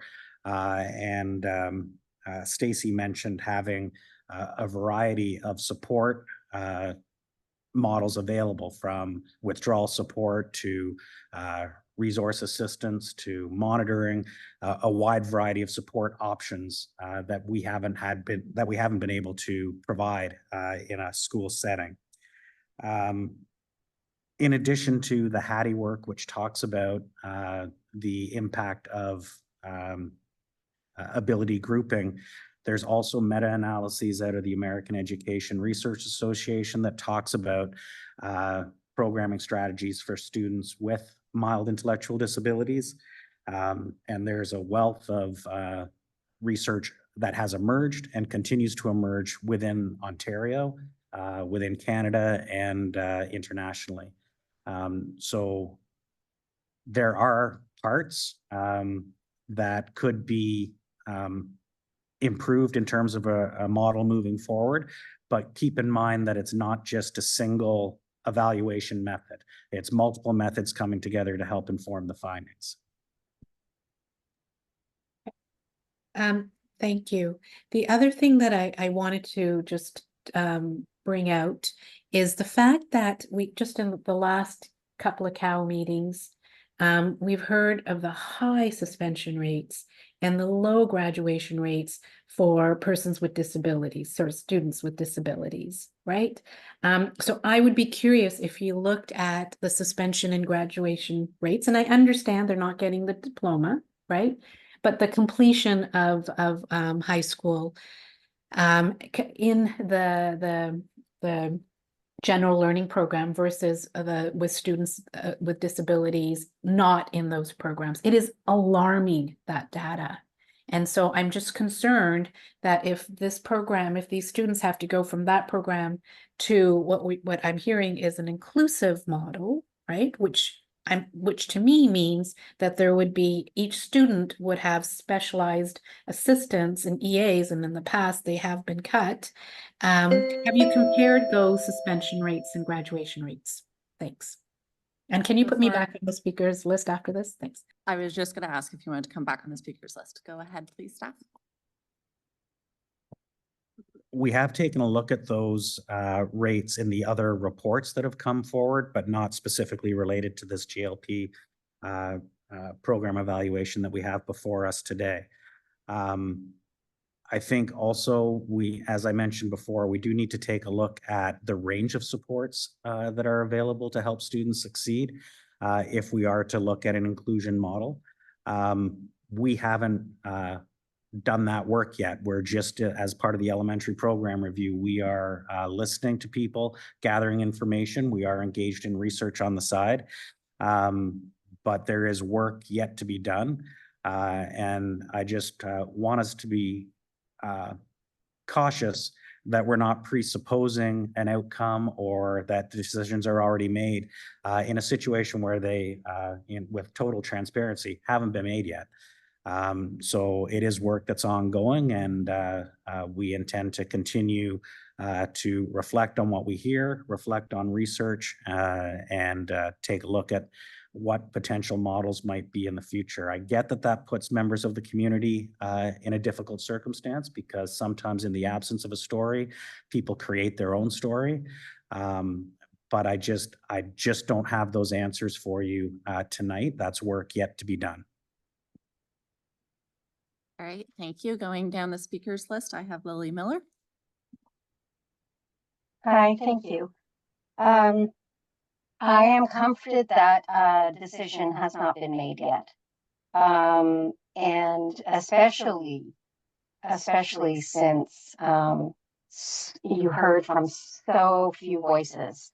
And yes, student voice is important, but parent voice is extremely important too, particularly with these groups of students with their exceptionalities. I'm concerned. Okay, so I'll give you a little background. I do have experience. I worked in GLP class for quite some time. I worked in mainstream class supporting kids. I worked in autism classrooms. What goes on in GLP classes is intense, small group work, and keeping the kids, students engaged. And I've also accompanied these kids into the mainstream, and like one of the parents was saying, sometimes it's just over their heads and it's not presented in the way that they can receive it. So my concern is you're removing like this specialized teaching and supports for the students from these systemically marginalized families who statistically can't afford the tutors and the extra help for their kids. And then piled on top of that, mental health in high school is really worrisome. And a lot of students that I've experienced in these classes already have anxiety.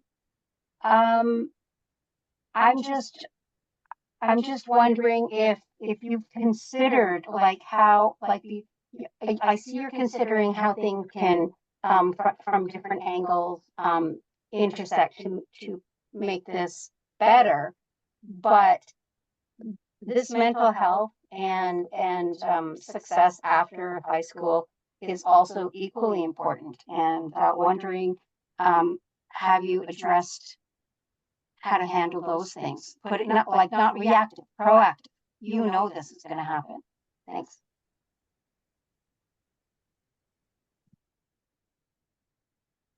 Through you, Chair, I have one comment.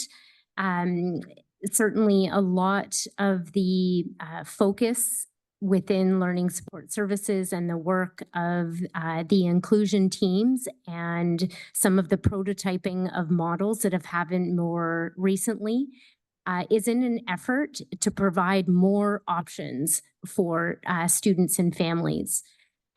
We have, to this point, not reduced options. We have made an effort to intentionally provide more options and improve access to community schools for students and families that wish to avail themselves of those options. And that's really based on the notion that our schools should all be in a position to welcome a diverse range and support learners with diverse profiles.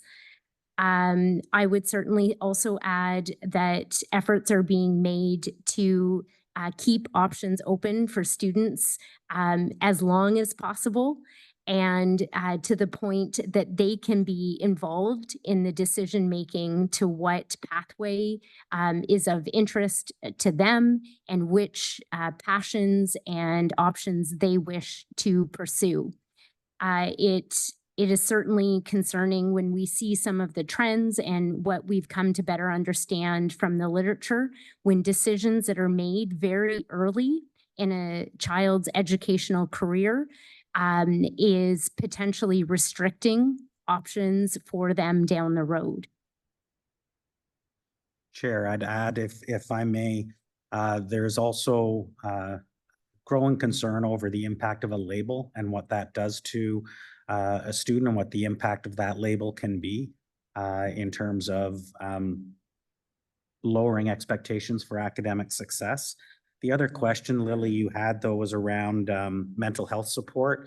And we have continued to increase our mental health supports either through our secondary itinerant educational assistants.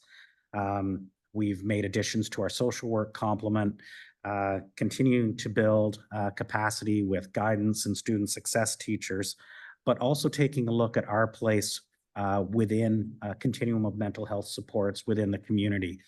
So School Mental Health Ontario and a few other organizations are currently in the process of launching Right Time, Right Care, which will hopefully provide the range of supports that students need as they go through their high school experience. Okay, thank you. All right, thank you very much, Lily. Going down my speakers list, I have student trustee Hong, then trustee Nash, then trustee Lyra, and then I will speak before I send it to second time speakers list. Student trustee Hong. Thank you, and through you, Chair. I just wanted to kind of touch on a little bit of what I think one of the delegates mentioned earlier in terms of how I I'm sorry, I'm not sure who exactly said it, but they were talking about how their child was feeling singled out by having extra supports in classrooms. And I'm wondering, with the community-based learning model, if we have more supports in classrooms for students who are neurodivergent, like, would that exacerbate that feeling of being singled out? Is there any like literature on that, or would that rather kind of have an opposite effect? Because just looking at if this shift would kind of make things worse, or if it would address the problem directly. Thanks. Through you, Chair, it's a very insightful question. Thank you. Certainly, the work of the inclusion teams, we believe that it could actually,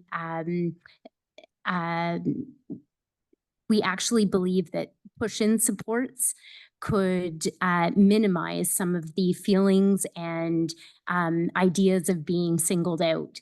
So as an example, a co-teaching model where you potentially have multiple teachers in a space, the research has shown that that is certainly a support that's available for a student that may have different needs, but it's also available for the student that maybe didn't get a great night's sleep the night before, or is balancing multiple demands in various aspects of their life and just needs a little bit of a boost to engage in a particular concept on a particular day.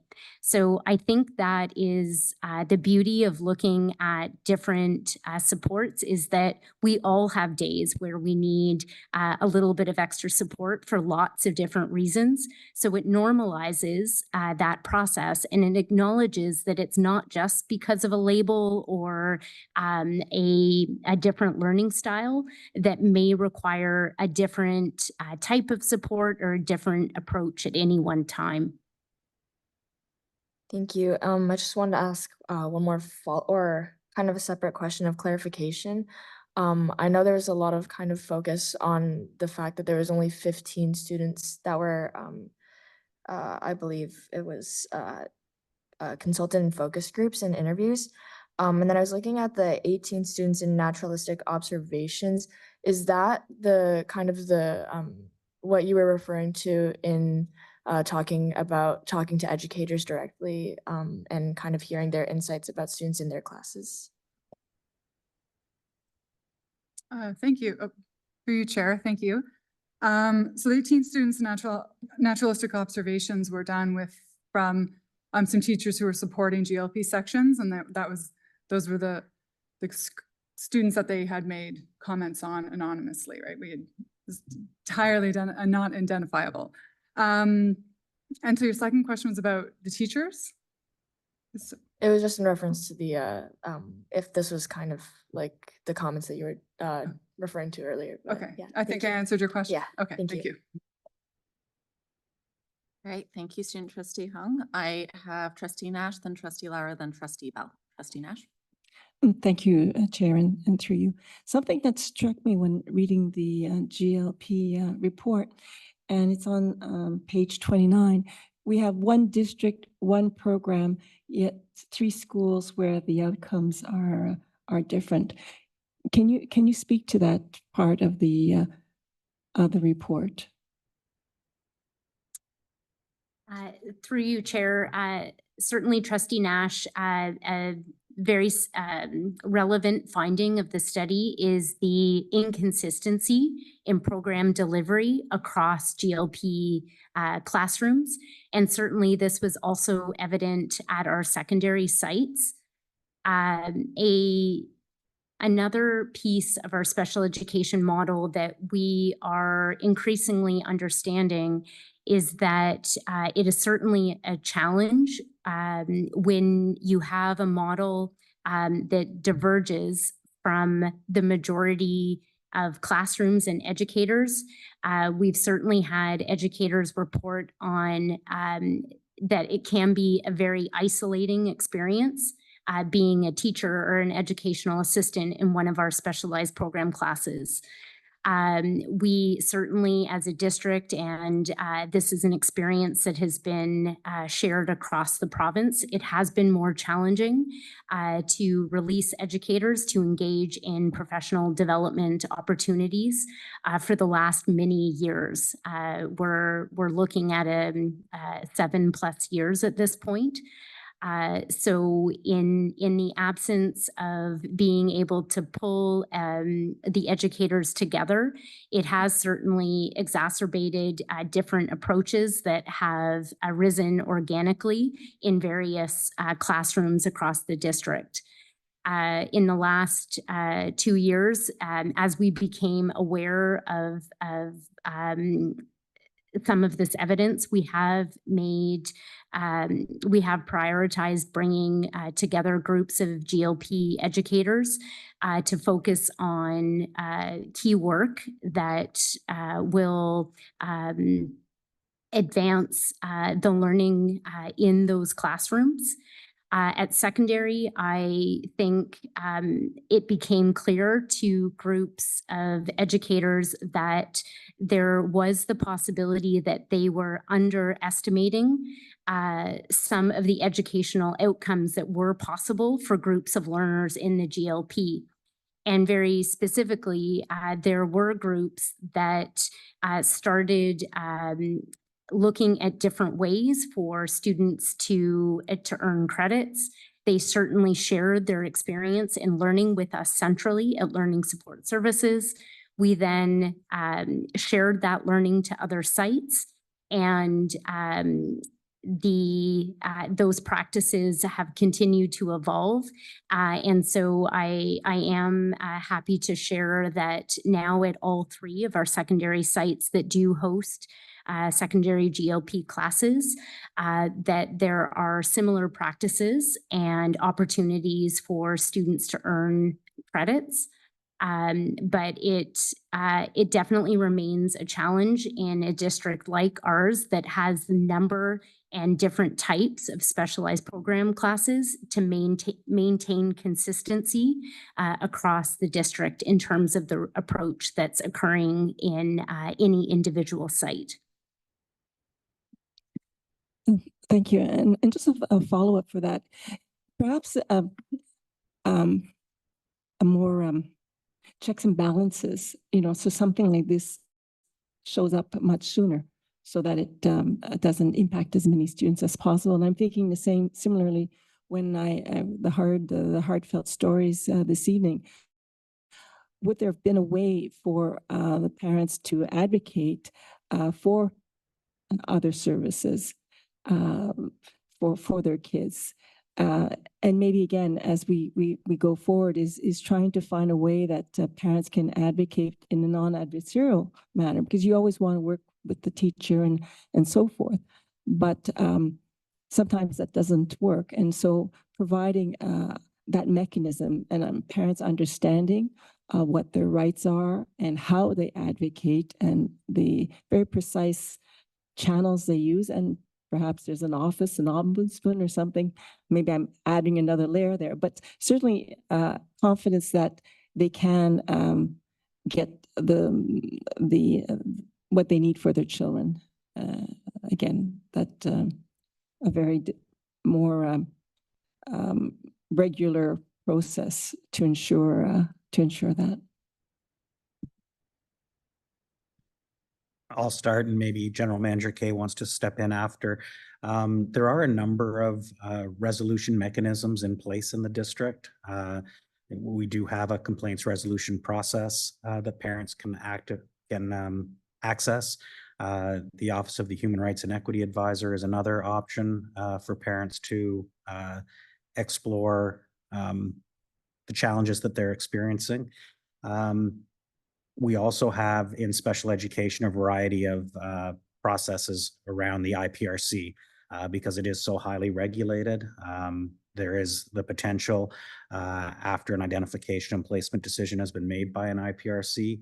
There is the option for a special education appeal board if parents disagree, or a special education tribunal as part of those processes. So there are some. But to your point, ensuring that everybody is aware of these as options has been a challenge. We recently updated the IPRC guide for parents to try to help articulate some of those important options for parents to be aware of as they go through their experiences in navigating special education. Thank you. Thank you, Trustee Nash. Trustee Lyra? Thanks. So as a policymaker, there are 2 steps to overcome when making a decision. First, one must identify a problem. And based on the evidence before us, I'm ready to be convinced there are valid concerns with our special education model, particularly around multilingual learners and ableism. The second step as a policymaker is to verify not only that any proposed change is better than what is currently in existence, but is also better than trying to improve what currently exists. And while I'm not yet satisfied, my questions are to convince me of those 2 things. You with me? Okay. So if one of the ministry's underlying axioms is that MID students have, and I quote, an inability to profit educationally within a regular class, is that definition accurate? And if it is, why would we consider integrating those students into a regular class? Madam Chair, the definitions created by the ministry are extremely dated. They have, over time, I think 2013, updated the learning disabilities definition. For a while, they were trying to update the definition for giftedness. So as we understand more and come to understand things in a different way, there is a need to revisit some of those definitions. And I don't know if mild intellectual disability is on the ministry's radar for reconsideration, but certainly we know more about education and meeting the needs of students with a mild intellectual disability than we knew before. We also know that the research would lean towards the academic outcomes are at least as good, if not better, for a student with a mild intellectual disability in a regular classroom. So we, I think, are obligated to respond to what we understand now versus what was created, and the year escapes me. I want to say 98. So a long time ago. Okay. So I guess my question, building on your response, is we have an obligation to the ministry when it comes to a certain set of exceptionalities. If we're not using their definition to define that exceptionality, what definition are we working with? We would be using the definition, but what we would be doing is providing a program that isn't exceptionality specific. So the definition can still stand. What is important in that definition is the special education programs and services that are being put in place to meet the disability-related needs of the student. So we're seeing an increase in special education classes across the district and across the province, and it's talked about in Kramer, which is one of the reports that you cite. Is this a problem related to overdiagnosis, particularly if we're not following the definition that the ministry has provided? Or is this related to some societal change, or is there some third factor? Chair, I'm not sure I have a real concise answer for that. I can speak to, and we've spoken to the committee before about the broad range of mental processes that are going on, or the range of developmental disabilities and the challenges that people have in terms of identifying, is it autism or is it a developmental disability? Is it a learning disability at 7 years old, or is it a they need a little bit more time, and when they hit 9 years old, it's the diagnostic image becomes more clear. But to get to the real specifics of your question, we have seen a growth in specialized program classes, but we've also seen a decline in some others. And there are some specific exceptionalities or diagnoses that are resulting in large numbers of students who are arriving at our district or being served in our district. Importantly, though, that even those large numbers of students, we still have many parents and caregivers electing for programs and services in regular classrooms, which is why we've taken steps, you've taken steps to ensure that we have a range of supports, things like the supported sections piece. Through academic staffing are giving us the opportunity to expand things like the itinerant teachers for ASD-DD. You're giving us an opportunity to expand that support to support students in the regular program. So what I've gathered from your answer is that yes, we are seeing an increase seen in Kramer, seen in our district, but that not all the students that could be in specialized classes are, because some are opting for in-person class or in general classes. Chair, I don't think I can comment on whether we're seeing an increase in diagnoses. That wouldn't be within my scope. Okay. So speaking of Kramer, your literature review talks about on page 8, recent literature reviews increasingly support the idea that inclusive education offers several benefits for students with special education needs, and cites a series of articles. In one of those articles, Kramer, it says that students with limitations in learning and emotional or behavioral disorders exhibited poorer academic and less positive outcomes in inclusive settings than in segregated settings. This seems to me like a critical detail that wasn't in the general report.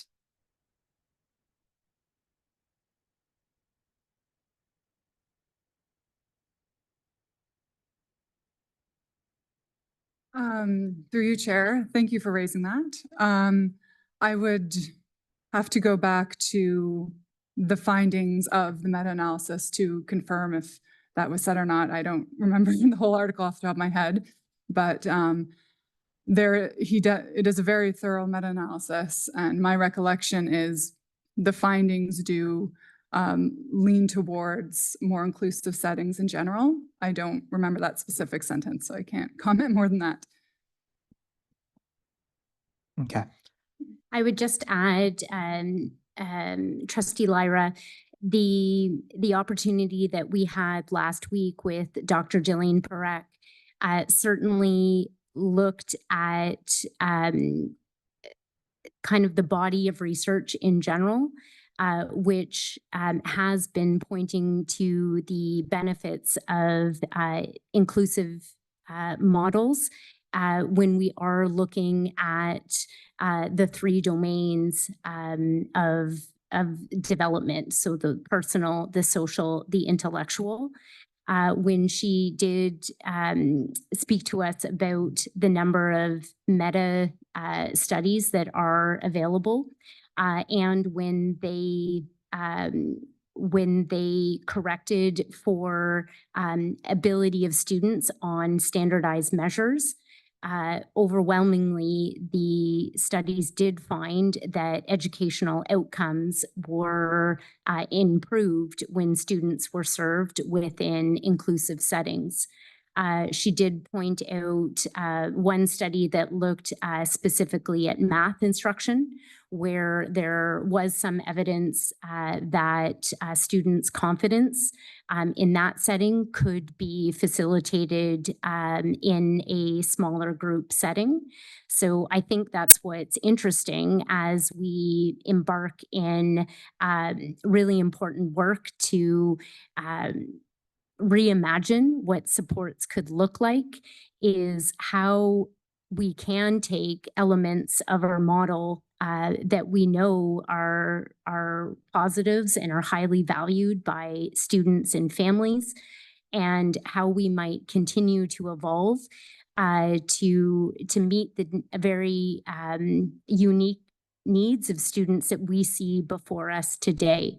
I think if we go back to some of the demographic information and the exceptionalities, I'll reiterate this notion that students in any one of our types of specialized program class are in fact a homogeneous group of learners is really not an accurate description of what we're seeing today.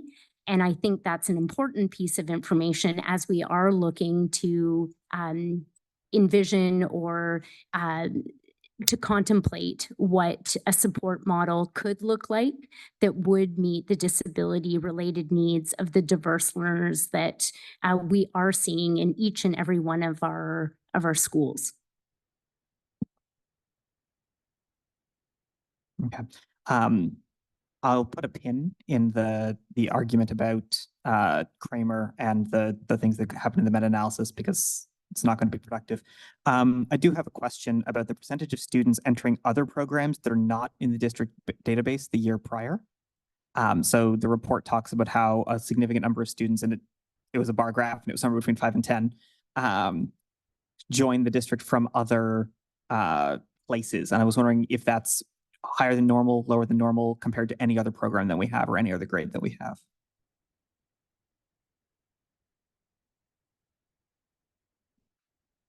Trustee Lyra, are you specifically looking at the pathway analysis information on page 16 of the report?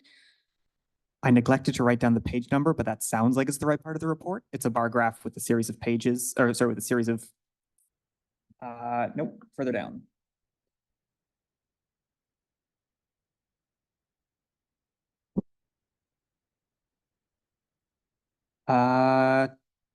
Nope, that's not the one I'm remembering. I will find the specific page number and get back to you after the break. Thank you. Okay, so put me back on the list. All right, thank you, Trustee Lyra. Trustee Bell? Just to start off, I want to thank all of my trustee colleagues for their really insightful questions. And of course, to you and your team and the delegates, I think obviously this is a very important topic. Issues for us to be discussing. I also really appreciated in the memo that accompanied the report, the second guiding question, which is how might the findings inform our special education programs and services policy and program model? And I think that gets to the crux of what the next steps are from what I've heard from you. And I understand that you don't have all of the details of a re-envisioned model, but I do have some questions with what that could look like that I hope you could speak to. So the first one is, how could you integrate the type of life skills that the delegates talked about into a regularized, a mainstreamed class? Are there some examples that you could give? And then echoing what Trustee Hong, student Trustee Hong said, when it comes to issues of loneliness, how could those be regularized? Or how could those be brought into a regularized setting and addressed? But I think the most important question, because it's flipping the way we look at it, is how would we change the regularized mainstreamed programs to fit the needs of these students? And I know I'm asking a question that could have many PhDs written about it, but if you could speak to what some of those components could possibly look like, I'd really appreciate it.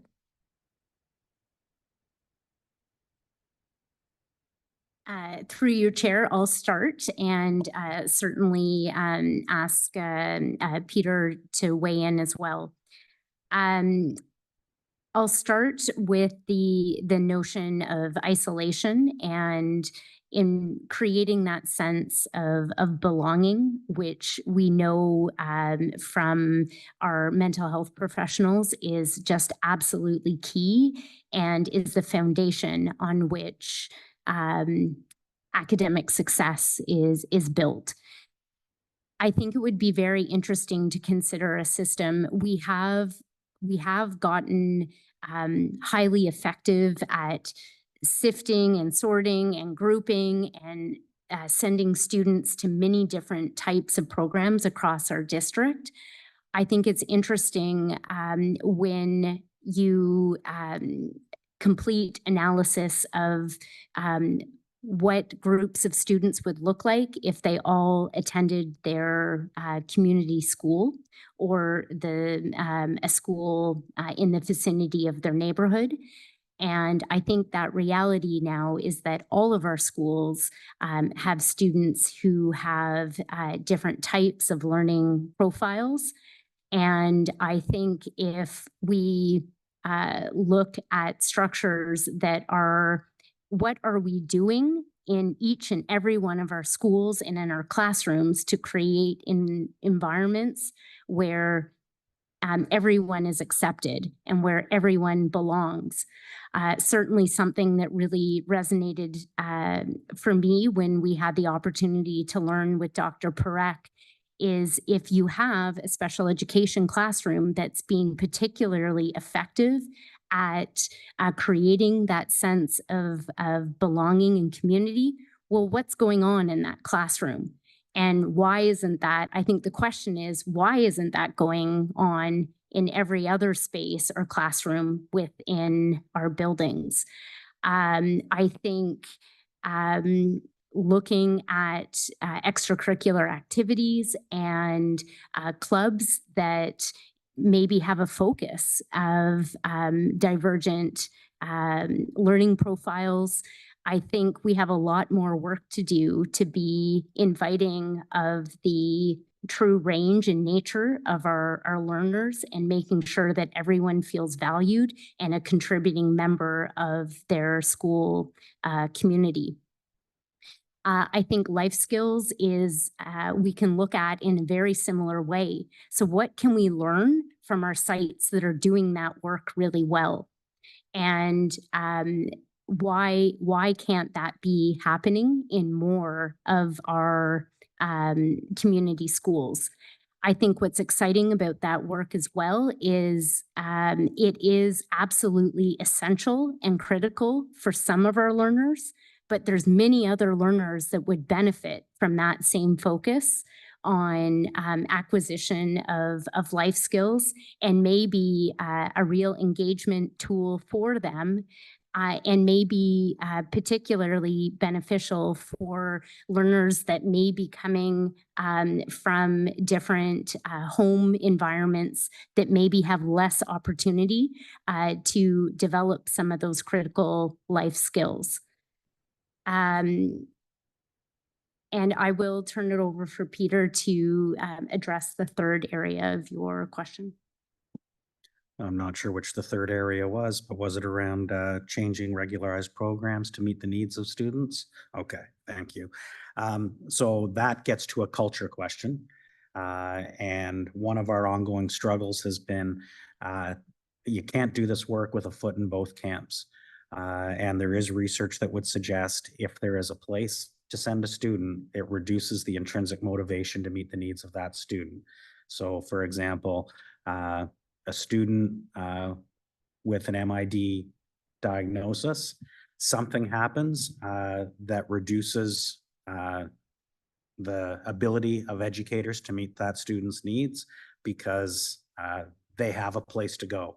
The OCDSB has a place where we send students with MID, and it's not in the regular classroom.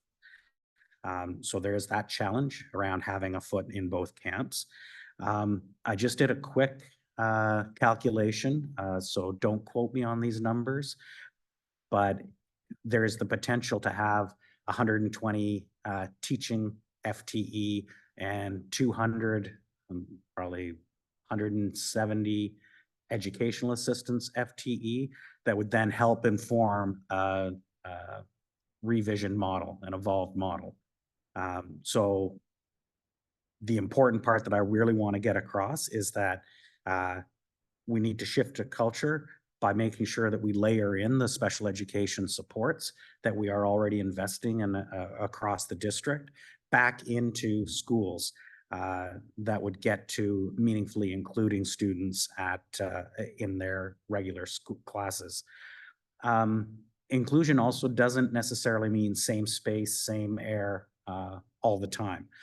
There could be opportunities in a revision model that would allow opportunities for resource withdrawal or resource assistance to help support students depending on what needs the individual brings. And the school would be developing a support model that would be looking at the individual needs of students. So a few ideas. still working on a lot of those details. Great. So through you, Chair, I think the next question I have is for the director. It sounds like there's a lot of work that needs to be done between now and the fall to have a solid program possibility or possibilities in place. And so my question is, do we have the resources to do that important work and to continue once an initial step is taken to monitor and to ensure that updates are made so that it becomes the most effective program for the children of those people up there and everyone? Thanks. Through you, Madam Chair, I think Trustee Bell asks a very good question. From staff's perspective, it's not an intention to put forward when it comes to the elementary program review, and I understand the GLP discussion right now is broader than an elementary review and a specific aspect of our serving of students with special needs. What I can say to the Board of Trustees is long before any conceptualizations of program models or any changes to them might be brought forward from staff. What staff will be bringing forward is some of the foundational work to ensure that all of our classes are prepared to handle a greater diversity of student needs. So I think to the points raised by Trustee Bell, we're in a listening phase right now as part of the elementary review process.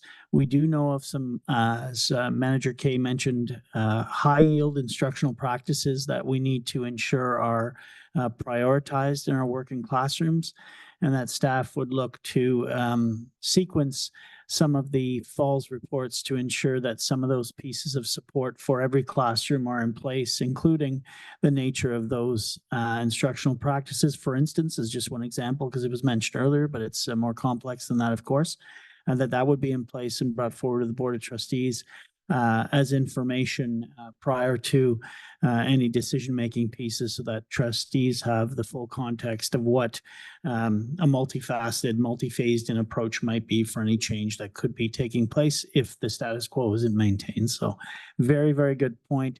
Essential work, and that's not the flip of a switch. That's all of us as educators within the system working hard at our own learning and growth to meet the needs of those students in our classrooms as it is right now and as it will be moving forward without question. Last question will be quick through you, Chair. Are we tracking the number of classroom evacuations due to disruptive behavior, and will we be able to get those statistics? Thanks.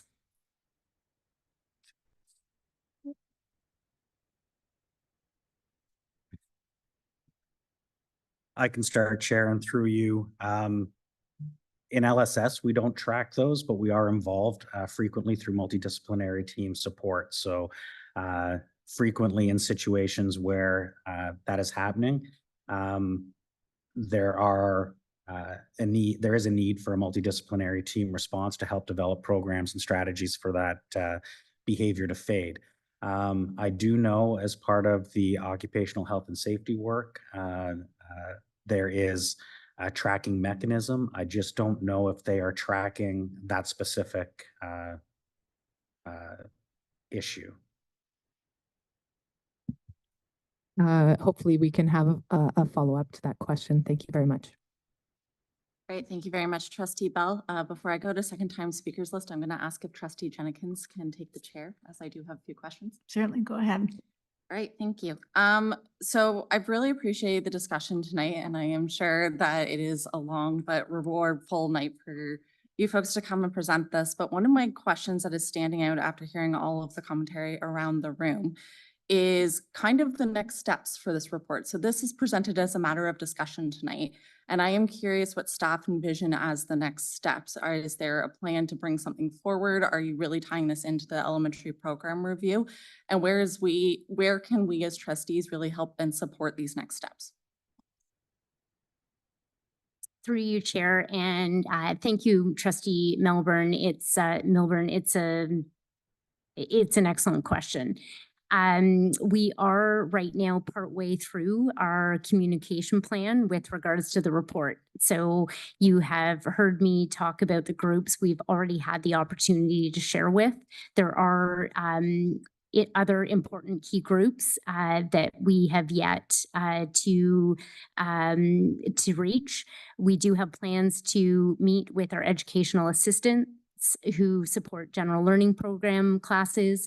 Importantly, we are also setting up opportunities for parents and caregivers in our parents and caregivers who have children in general learning program classes.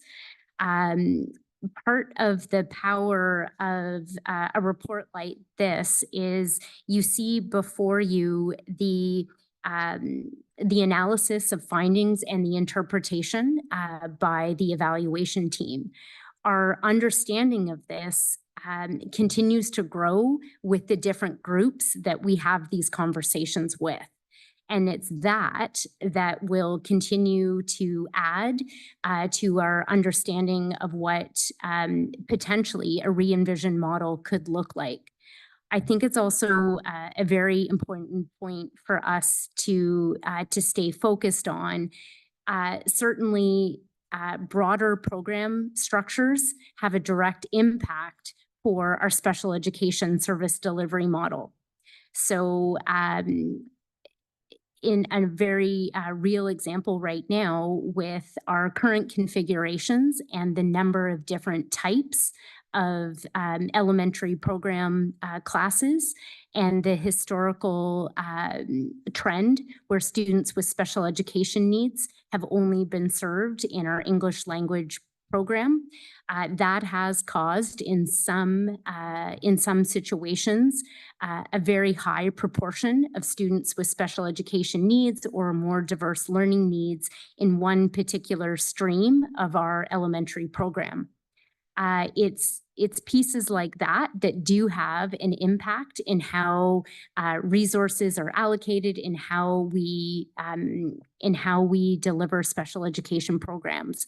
So I think the important work that the Board of Trustees and the district is engaged in right now will certainly inform what future support models could look like. And that, as director has indicated, we are in that listening phase right now and better understanding what our community values, what different key groups value, so we can take all of that information to, again, inform what a future model could and should potentially look like. Any more questions? I do have one. So when we look at the public engagement that has been conducted for this review, are there any groups that are standing out to you that you haven't heard from or that you're particularly concerned about? And the follow-up to that would be, if there are, how are you planning on reaching them? You ask wonderful questions. Thank you, through you, Chair. Certainly, I'll start and Superintendent Simmons and Dr. Reynolds may weigh in. We do know that there are an increasing number of students, multilingual learners in our general learning program classes. And certainly we have heard from educators in our GLP classes that language is a significant barrier when we are communicating complex special education processes and support mechanisms to families for whom English is not their first language. I certainly do have concerns that we may not have been as effective as we could have been in reaching all of those families. I think we continue to evolve our methods of consultation. Last year, through the consultation process that informed the strategic plan, we went directly into a number of schools across the district, including those that have a higher number of new Canadians. We utilized the supports that come through our FACE and SATE teams, and specifically our community liaison officers who already have a number of well-established connections and trust with communities in those schools. And they were highly effective at bringing in families that were interested in sharing their experience with us. So I think it is those types of consultation process that allows us to reach the broader range of families that will be critical to informing our decisions moving forward. Chair, through you, I'd also add the Special Education Advisory Committee as a key body to be able to funnel information and feedback back to staff as part of this review. And they have been part of the very initial conversation, but certainly would be able to provide additional feedback through that more formal mechanism. And as you know, there are associations representing most exceptionalities on SEAC. Any additional questions? Chair, back to you. Great, thank you. Before we go to second time speakers list, I'm going to look around the room. Do we want to break for 5 minutes now? Okay, can everyone please be back at about 9:20, please?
All right, I would like to call the room back to order. So we are on our second time speakers list for report 24-068, and I will start with trustee Scott.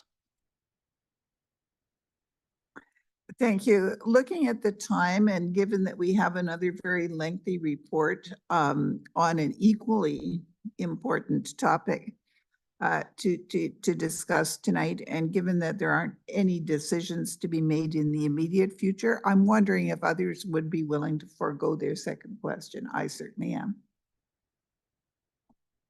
All right, I can continue on the speakers list. So trustee Blackburn. Thank you, Madam Chair, and through you. In my excitement of writing down all my questions and everything, I was remiss in thanking you both for, or Manager Kay and Superintendent Simmons, for this very thorough report with lots of links and lots of reading for anybody who would care to do the extra reading. And it's rare, Dr. Reynolds, that I have somebody in front of me who I've never met, given how long I've been here. So your title is doctor, and so that means you have a PhD, correct? All right, and you're new to the OCDSB? Through you, Chair. Yes, I've been here since December 2022. All right. Anyways, and I just want to welcome you and thank you for bringing your high level of education and expertise to the Ottawa-Carleton District School Board for the betterment of our staff and students. All right, thank you, trustee Blackburn. Next on my speakers list, I have Seema Lama. Okay, yes, I will try to be really quick. I just wanted to make a comment about belonging. It's true that belonging, you have to make the space, the schools and the community inclusive, but belonging also means representation. And what we heard from the delegation was one of the things that some of the students really appreciated, that there were others like them that they could be with. And that is part of belonging. And I'm not hearing that. If these students are put into different schools, they may not have that kind of representation and the sense of belonging if they're the only person in the school or in that class or that grade. So that's concerning to me, because it is important for self-confidence to have others around them. And then the related to that is around the issue of isolation and stigma. I understand, and I heard that under the general learning program, stigma is there around students with disabilities. Stigma is not going to go away just because you put them into the school system. This getting rid of the stigma is a systemic undertaking that has to be done, and it's not going to happen by September. It's going to take years to sort of undo that, and it's not going to be having teachers understand these students through a PD day session, right? For a day. This is going to be like ongoing training. We already have students currently feeling isolated from marginalized communities. So I'm not convinced that the model of inclusive schools is there. It sounds good on paper, but in actual practical terms, I'm not sure it's there, because it takes many years of hard work and that sense of belonging. So those are my comments. I don't know if you have a comment back for me on that, but I was trying to keep it short. And you can also consult ACE if you'd like to. Thanks. Through you, Chair, thank you for the comment, Seema, and I agree wholeheartedly. I think there are a lot of parallels in learning that we can take from our district's commitment to our equity work, and ensuring the identities of all of our students are represented and celebrated within our classrooms and schools. I agree that this doesn't happen overnight, and certainly our understanding of ableism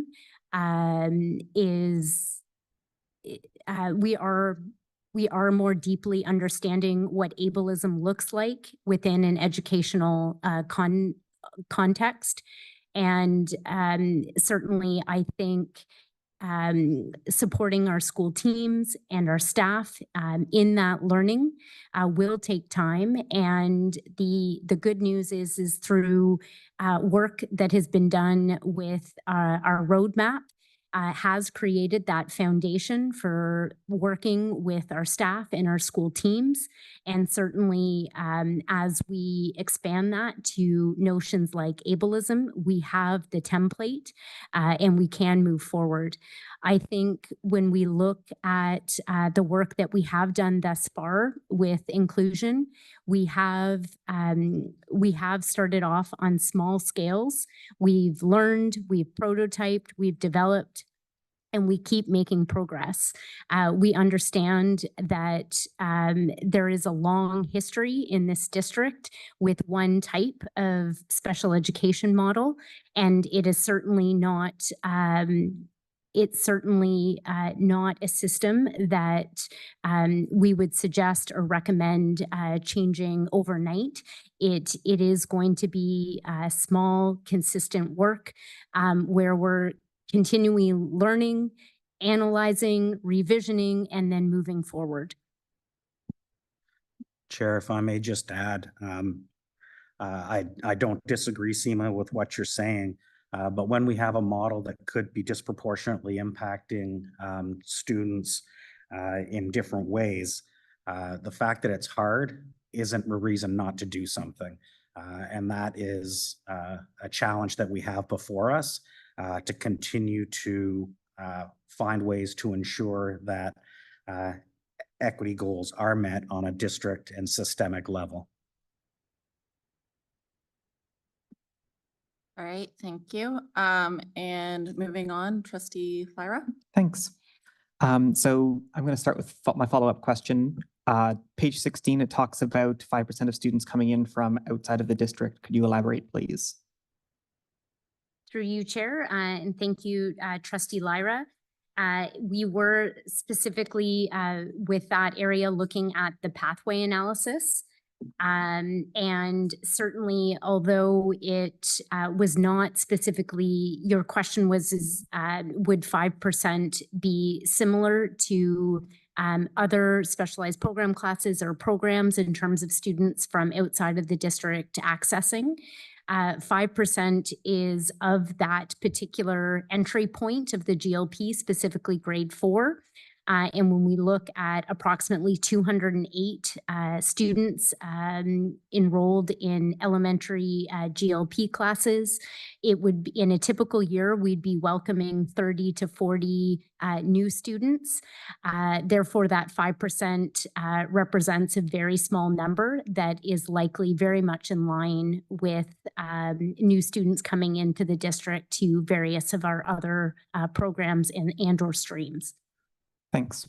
Building on what Trustee Nash asked, what would it take to make credit earning and educational credit opportunities across the sites that offer GLP classes consistent? Through you, Chair, I think we have already made very significant progress in that respect. As we move to the end of this year, I can report that students in all 3 of our general learning program secondary sites have earned credits. And the strategies that educators are using are definitely more consistent across the 3 sites. And there's been fantastic evidence of teams working together to build on the successes from each of their sites. Thanks. So the right to full integration is the law of the land in Ontario, but we've heard concerns from parents whose child is enrolled in a GLP program halfway through or partway through that they're not happy with the likelihood of graduation. What do we plan to do differently to ensure that we are informing parents up front before they enroll in these programs about the long-term consequences of that decision? Thank you, and through you, Chair. That is an example where of the power of these types of studies and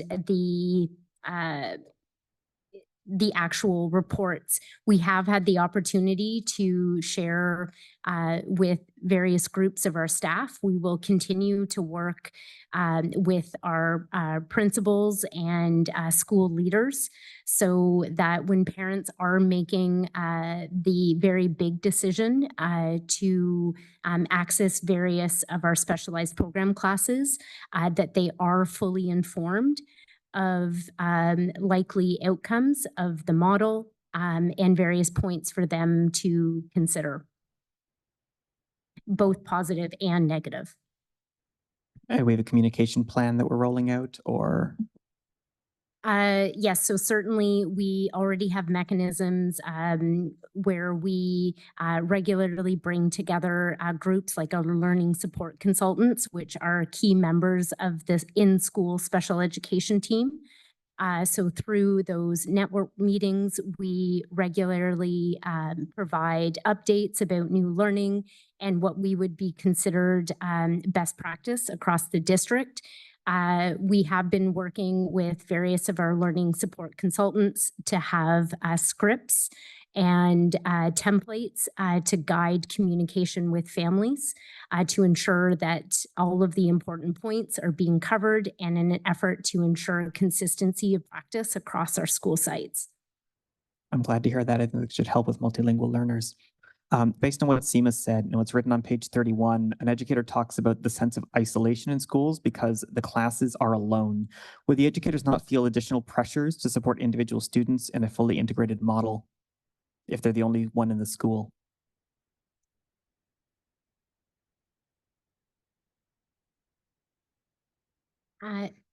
Through you, Chair, I think, again, we are early in what a re-envisioned model could look like at all of our school teams. I think elements that we know to be successful do have to do with the school culture. So having all members of a school team a part of the success in meeting the disability-related needs of all of those students. So I think an essential element of a new model would be a full team approach, which by its very nature, I think would guard against some of the feelings of isolation that our educators have experienced. When there is a specific class for students to go to, it associates a like place and space with the remedy or support that a student needs, and it has the effect of diminishing the ownership that other educators in the space feel. I think when it's shifting that culture so that it's a whole school responsibility, creates that sense of team that is required to guard against those feelings of isolation. Chair, if I may also add, there is the potential to revision the current model of our professional support staff and how they are layering on as a layer of support to help educators program for students. So if, for example, psychologists and speech and language pathologists are not spending time doing assessments for placement, but doing assessments for programming and supporting educators, there's an added layer of support that would get to that loneliness piece. Isolation piece. We often talk about not having enough professional development time for the causes that we care about. What professional development is going to be available to support educators who might now have to deal with students with 12 exceptionalities or up to 12 different exceptionalities in their classes? Chair, through you, it's important to remember that even within our existing classes, there are a wide range of students with special education needs and various other related needs in those classrooms. We would be, as I said, we haven't fully baked an idea. We're listening and we're in the listening phase right now. But the idea of it being a support team at a school to provide support in just the right level for each student is kind of the flavor that we're exploring. Okay. Elementary educators identified the following challenges in the report. Quote, managing disruptive students' behavior in a classroom with a diverse range of students with high needs. Do we have a percentage of the educators that feel that way, or do we have a percentage of students who feel the behavior was disruptive to their learning by other students?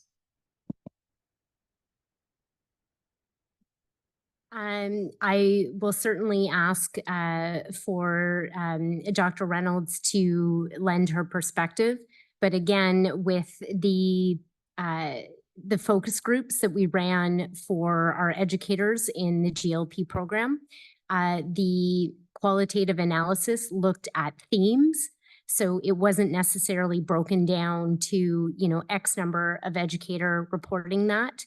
The thematic analysis captured the types of comments and observations that were made by the group of educators that participated. Page 39 of the appendix, a participant talks about rejecting GLP students from the general classes because of funding. Is that true? Page 39.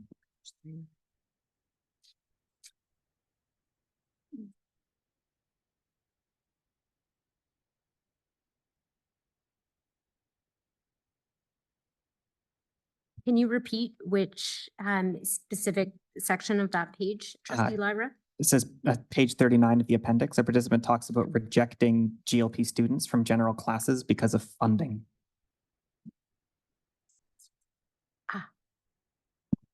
Yes, so it was commenting on, we did look at the structures that were limiting opportunities for integration of students in GLP into regular program classes.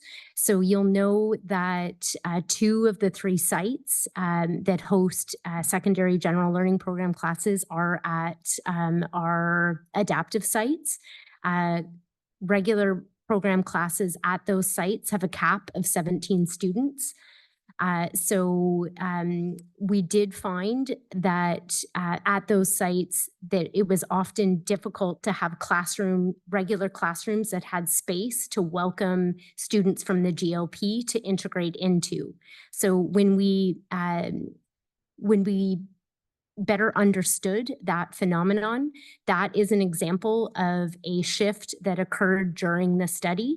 So this year, the administrators at the secondary GLP sites were afforded increased flexibility in how they use their staffing allocation to the GLP. Very specifically, they had the option of providing an additional course that both students from the GLP and from outside of the GLP could access, which has proven to alleviate some of the challenges that were reported and were alluded to in that bullet.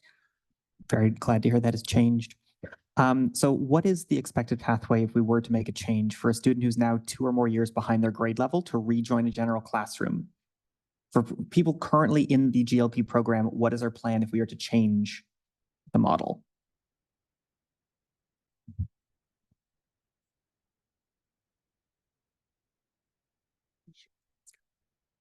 Sorry about that, Chair, through you.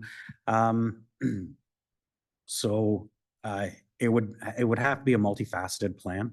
We'd have to take a look at what the support model looks like. So that is a key factor in figuring out what steps would need to be in place. Professional learning would need to occur to support those staff. I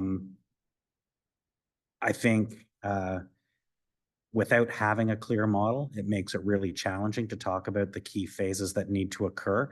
But we do know that there are many other districts across the province that have entirely inclusive models with no special education classes in the sense of partially, well, actually, I don't know, partially integrated with respect to fully self-contained classes. So there is a wealth of research to help inform what that might look like moving forward. Once we know the pieces, we would be able to identify what steps need to be in place prior to any kind of shift. And through you, Chair, I would just add that it has been our conversations, particularly across panels. So bringing educators together from our elementary and our secondary teams so that they are looking at what those critical skills are that are needed for a student to experience success.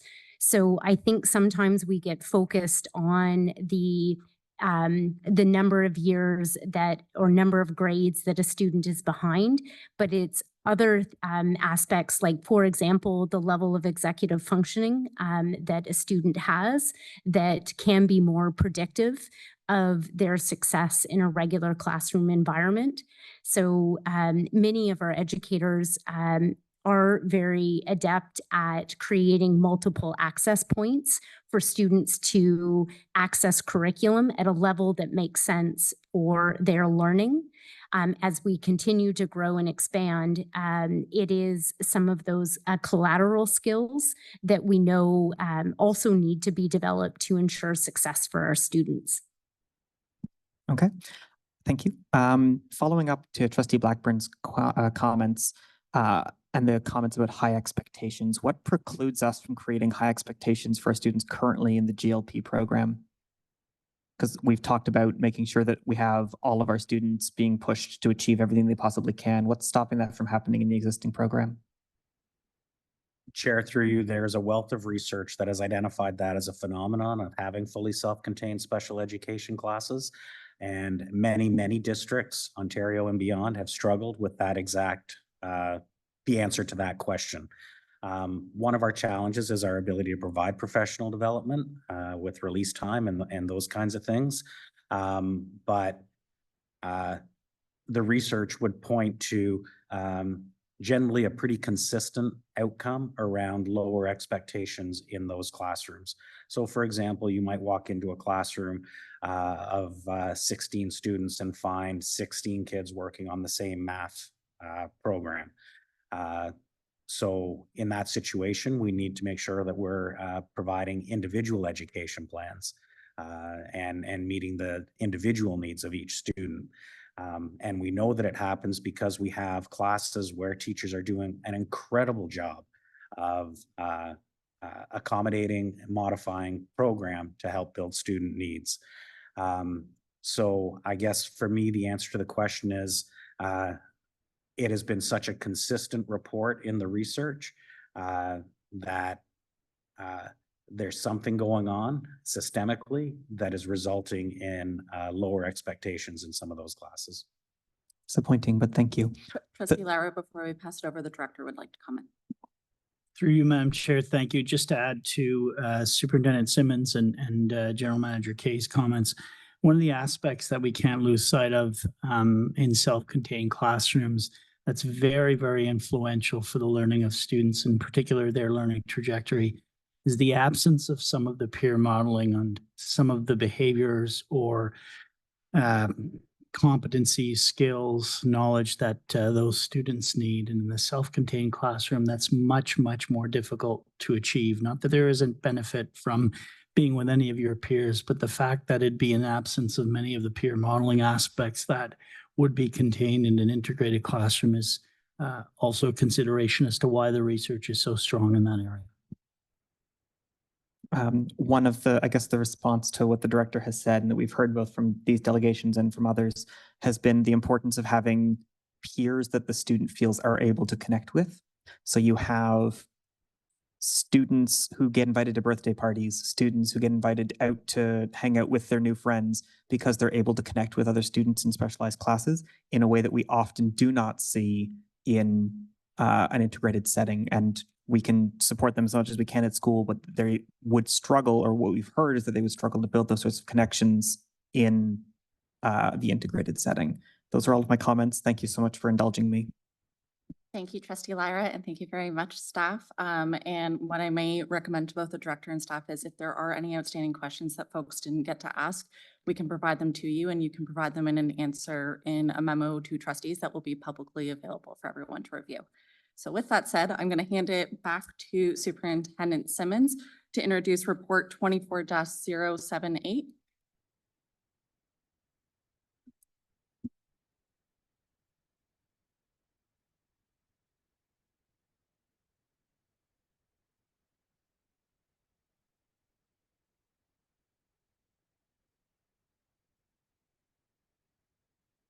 Sorry about that, Chair. Had to do a quick change to get the next report ready to go.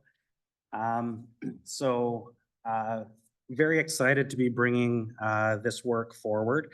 I am joined by Christine Kessler, who is a retired system principal in learning support services and also former school principal at Clifford Valley Public School.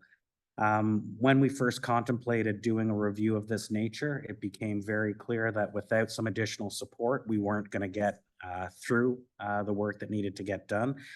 So very thankful for Chris's agreement to join, to take on this work and to keep pushing it forward every step along the way. Throughout the report, just as with the previous one, we did receive extensive support from the Program Evaluation Office and Learning Support Services.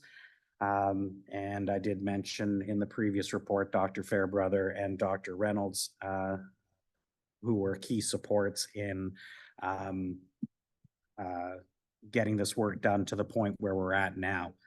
I will turn it over to Chris at this point.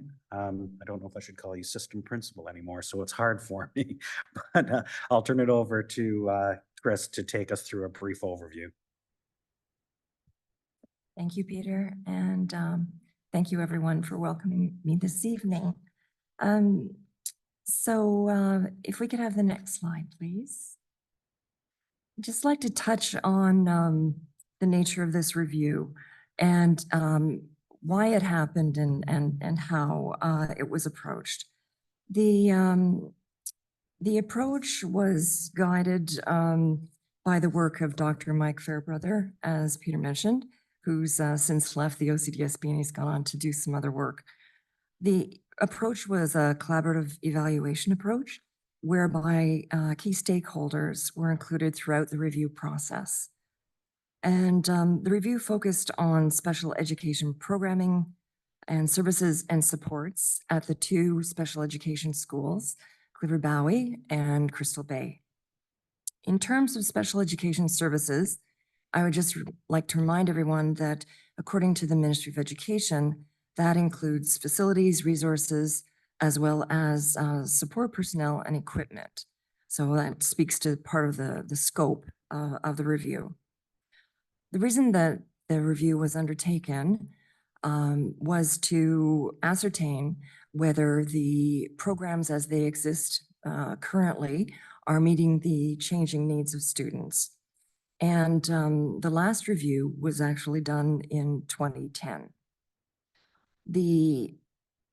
It's important, I guess, to understand the learning profiles of the students at Crystal Bay and Clifford Valley, and some of you may already know that we're talking about a total of 200 students, 104 students at Clifford Valley and 96 students at Crystal Bay, all of whom have severe developmental disabilities, are nonverbal, and many of whom have autism. Some students also have what we refer to as complex healthcare needs. The students range in age from 3.9 years to 21 years. The administration of the schools falls under the elementary panel. And that's also, you know, it may or may not figure into the OCDSB and some of the potential recommendations that have been made and how those fit into the elementary program review. However, that was beyond the scope of the work that I did with our team. Next slide, please. Oh, and the why, I apologize. So with a need to inform student learning and achievement, right, because that's, you know, these are important educational facilities with the idea of understanding more about educational programming and best practices within those schools, and with an eye to informing future policy and decision-making at the schools and at the district level. So thanks very much, Mike, for picking up on that. In terms of the process,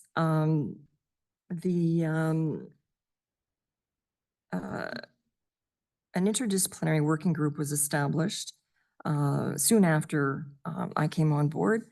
And that was to provide input into the development of the review plan and the related review activities.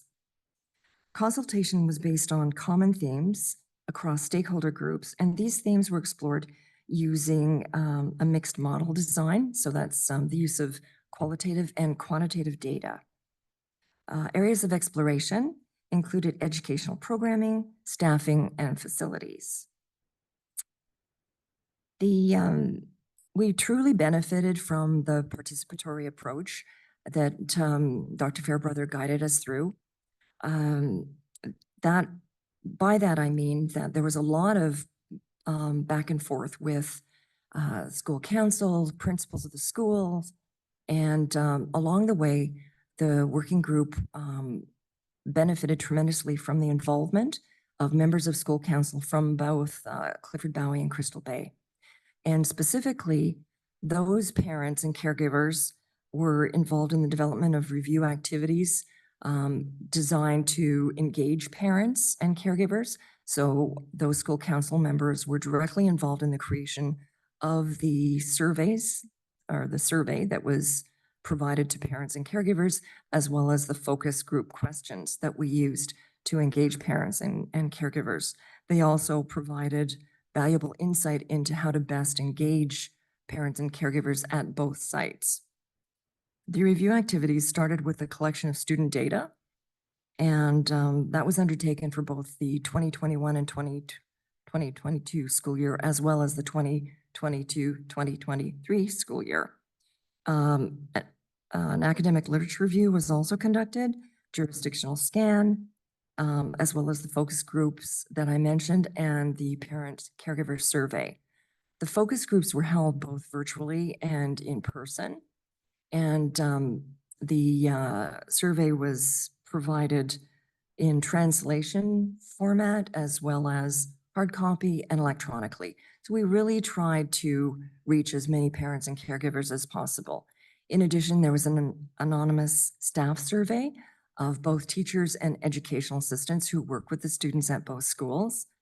And I guess the last piece, significant piece, was administrator interviews. So separate interviews were conducted with each of the principals and vice principals at each of the schools. Regular updates were provided to both the school councils, the principals, and to SEAC. And I should say that leadership was provided throughout the process by Superintendent Simmons. And the response rate was tremendous. So the parents and caregiver response rate was just over 51%, and staff involvement was over 60% from each group, teachers and educational assistants. With this particular work, we run up against the really interesting reality that when students are nonverbal, their participation is limited. And by that, I mean that for this particular group of students, who tend to be some of the most vulnerable students in the district, we rely heavily on parent and caregivers to share their what they know of their children and those lived experiences. And so student voice, although we looked at that from different angles, and mostly we asked our parents and caregivers about that piece, we weren't able to directly engage with students to get their perspective on what it's like for them to attend each of the schools. Next slide, please.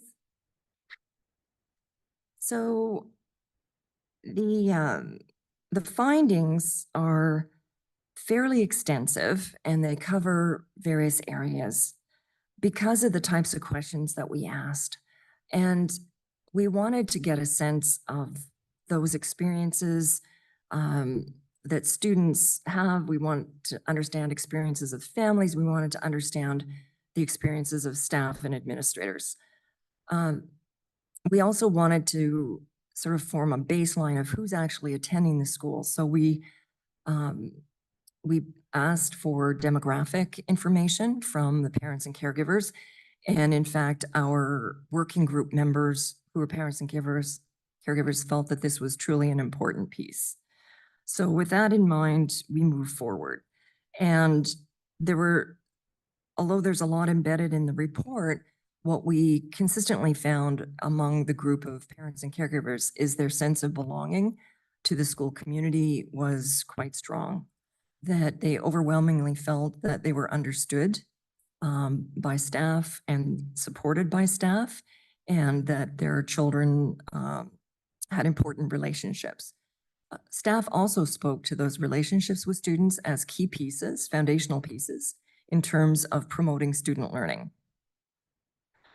Overwhelmingly, parents, caregivers, and staff actually prioritized the development of independence as one of the most important goals for their children.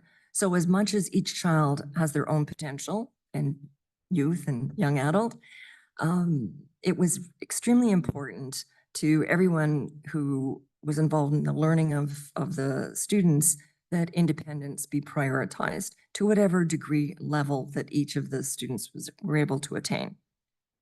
The other important piece was communication. And I think it's, you know, for obvious reasons, communication is essential for students in terms of their ability to express wants and needs, to be able to agree or disagree, and to be able to participate socially. And so having a communication system, whatever that is also an essential piece that parents and caregivers spoke to. The categories of recommendations that came out of our findings really reflect some areas for consideration, because the learning of these students is really quite, well, their needs and the learning piece are really specialized. And from that, there's a lot to understand about their learning at the school level, the professional learning that staff need in order to work successfully with these students. And also there are layers to the findings that suggest integration with central departments and the work that's already being undertaken. For example, equity, inclusion, and also at the system level with where do these students fit in. Along that continuum of support, they are some of the most heavily supported students in the district. However, they also have tremendous potential for learning.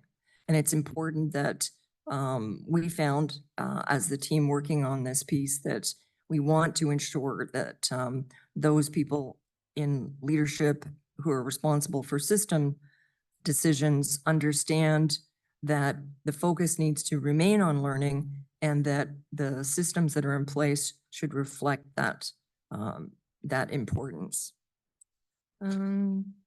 So 14 recommendations across the 4 broad categories. The recommendations have short-term and longer-term implications.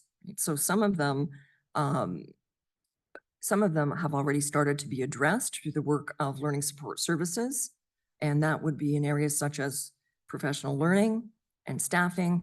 And then there's other considerations that would have further impacts on staffing and facilities, for example, and how the schools are resourced. Next slide, please, Mike. So in terms of the way forward, and this sort of encompasses some of the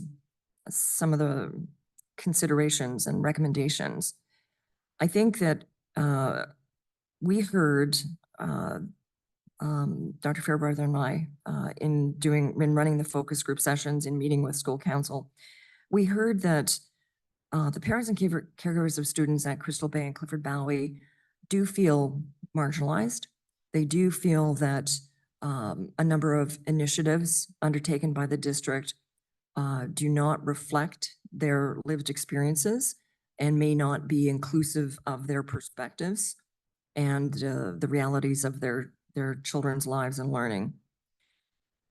This led to further conversations around what it is to, what it is to be a student at Clifford Bowie and Crystal Bay, and the importance of those two sites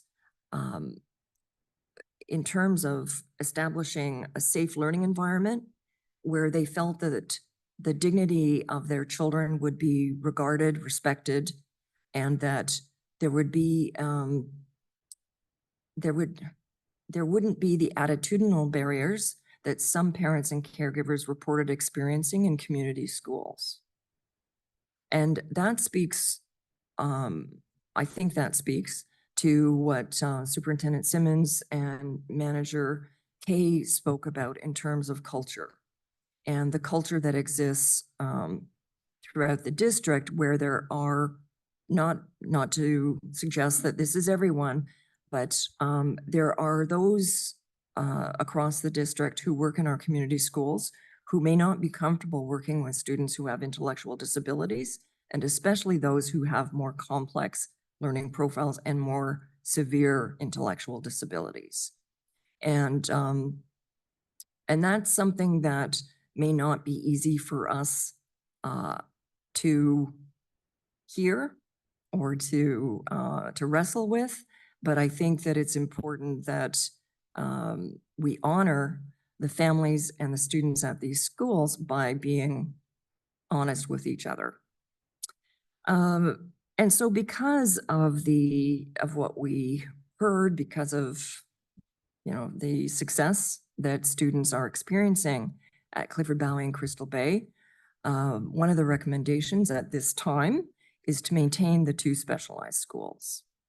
That said, there's a lot that speaks to the importance of further considerations for inclusion.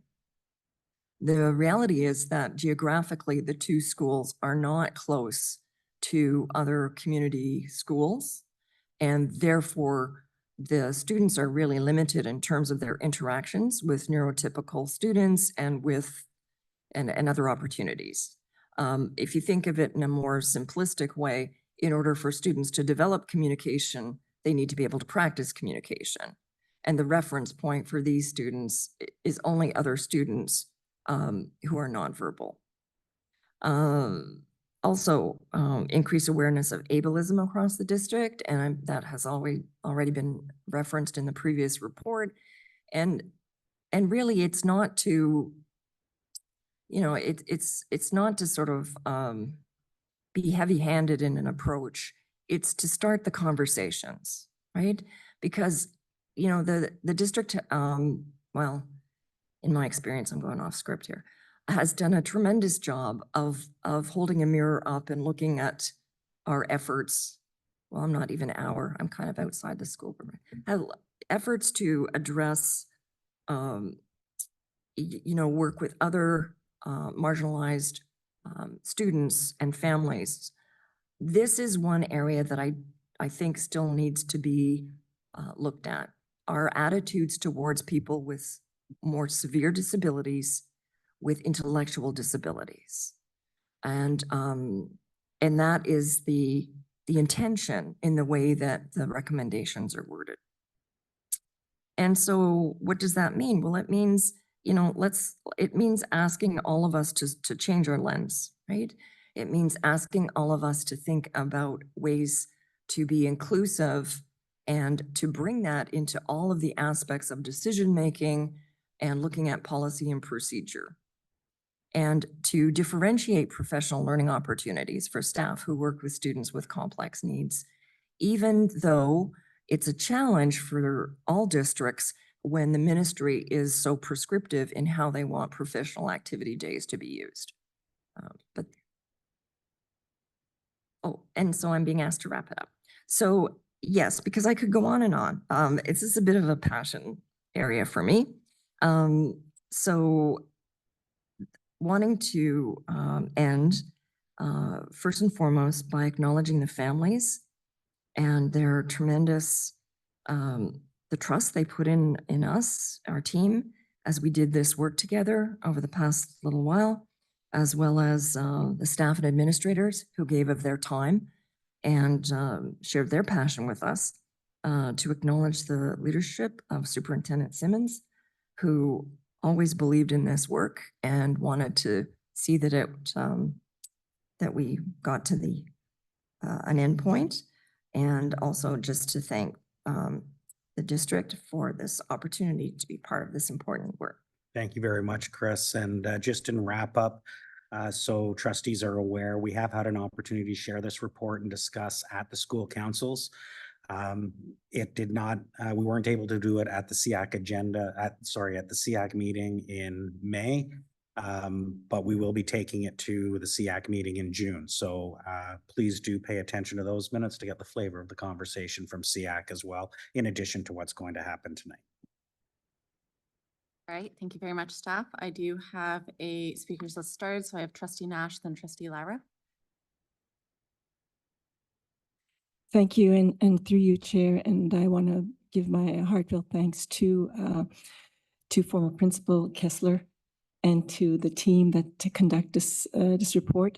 Today I had my 6th visit to Crystal Bay, and I can attest to the staff are deeply committed to the students and to the families, and parents and caregivers strongly feel a sense of community. So yes, effectively so. And part of that, these visits to Crystal Bay included two meetings with the parent council, and I'm sure you're aware, a big focus of the discussions and was the idea of the ratio at the schools, the 1-6. And I'm wondering if Special Superintendent Simmons, if you can address that issue of the ratio. Yes, I'll start, and Chris may want to jump in at the end talking about some of the programming implications. The district does set its special education programs and services, and the district has made the decision to provide a class for students with developmental disabilities. Specialized schools for students with developmental disabilities. And that'll play into some of the programming stuff I'll ask Chris to talk about in a second. Additionally, the schools are full right now. There isn't room to expand. Many of these students do come, and it's in the facilities discussion that you see in the report, with large, complex, numerous pieces of equipment to support their physical and occupational therapy needs and mobility needs, as well as any other sensory issues that they may have in attending school. If we were to contemplate a change in ratio, there would be the requirement for additional space somewhere. There would be the requirement for students potentially to have to move out of Crystal Bay or Clifford Valley in order to create that space.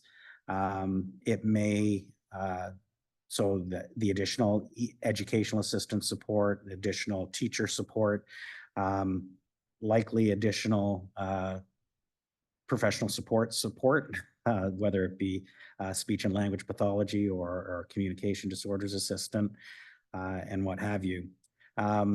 So having said that, in the report, the recommendation does indicate that the district should begin to explore a change in the ratio in those situations where the students are most complex, likely a developmental disability with complex medical fragility.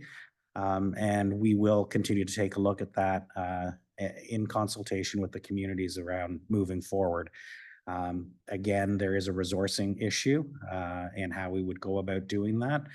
So we have to do more deep thought if a shift is to be made. But I'll ask Chris to talk just briefly about the programming for a student with a developmental disability. Through you, Chair, the I guess what's the other piece that's really important here is that we don't lose sight of the individual learning needs of each of the students. And so those individual learning needs are important pieces. It's not only about teacher to student ratios, it's about what are the students learning, right? So what we want is we want to ensure that the students are learning the skills that will allow them to be as independent as possible, communication, functional literacy and numeracy to the best of their ability. And that speaks to that specialized training that we just mentioned.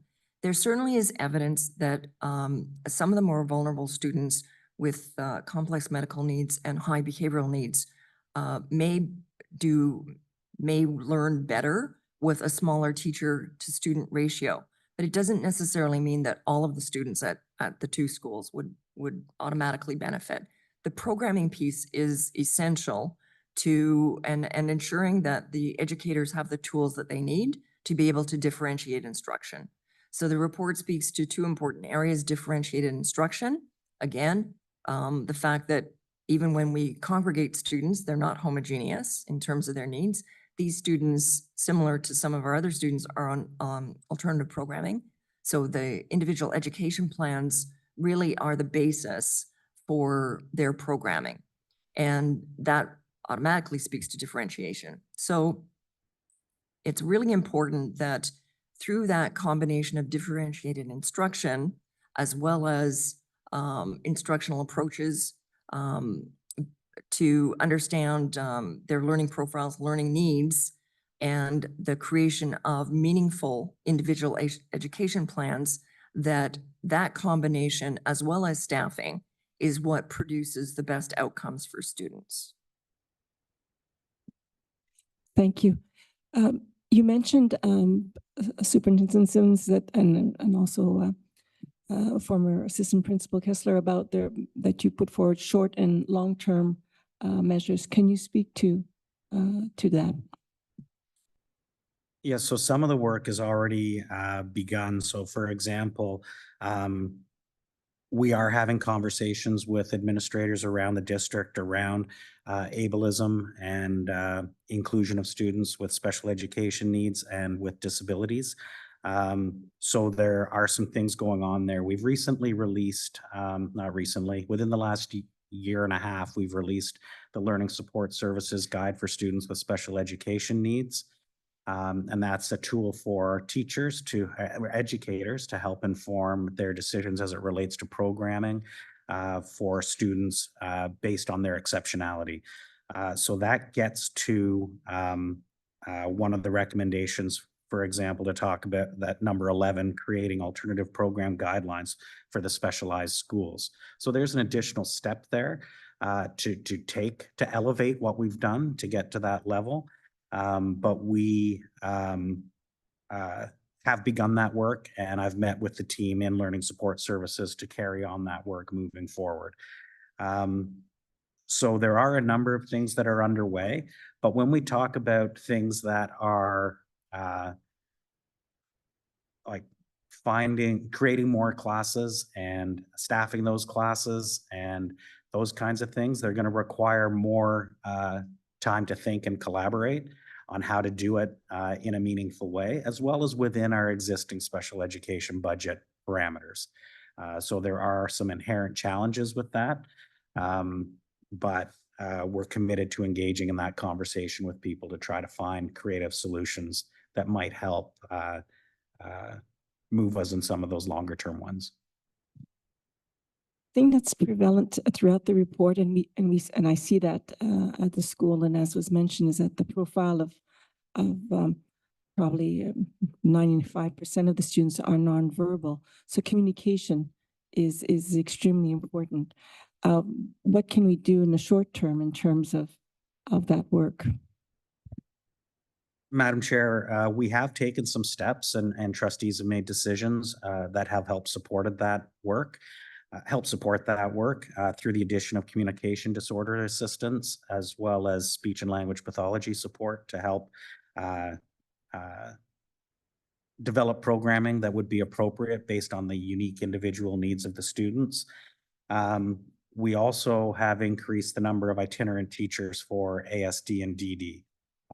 And while they will be focused primarily on supporting students in the regular program, there is learning from that can be brought back to help inform some of the ways forward, the moves forward with Crystal Bay and Clifford Bowie.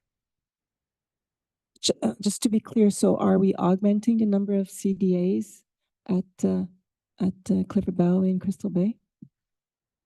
That would be a decision to be made through the budget planning process, which hasn't been completed yet. Thank you.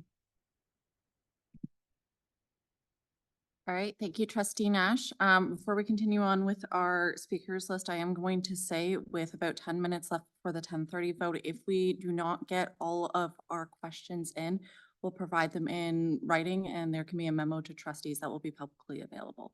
Next on my speakers list, I have Trustee Lyra, then I have Trustee Presley, then I have Trustee Scott. Trustee Lyra. Thanks. Given the low but not non-existent percentage of people who say their child is not safe at all, what have we done to alleviate this and what do we plan to do differently in the future? So that is a complex scenario where we are calling on. I can't give a single answer about what we're doing because it requires the support of a behavior analyst, for example. It might require educational assistance support. And each of those students have unique needs. So we have made steps to improve the central resources that are available, as well as taking a look at EA allocations at those sites on an ongoing basis to make sure that we are supporting with staff as necessary. Chris talked about the need to establish an effective communication system so that they're able to express their needs. If we think about behavior as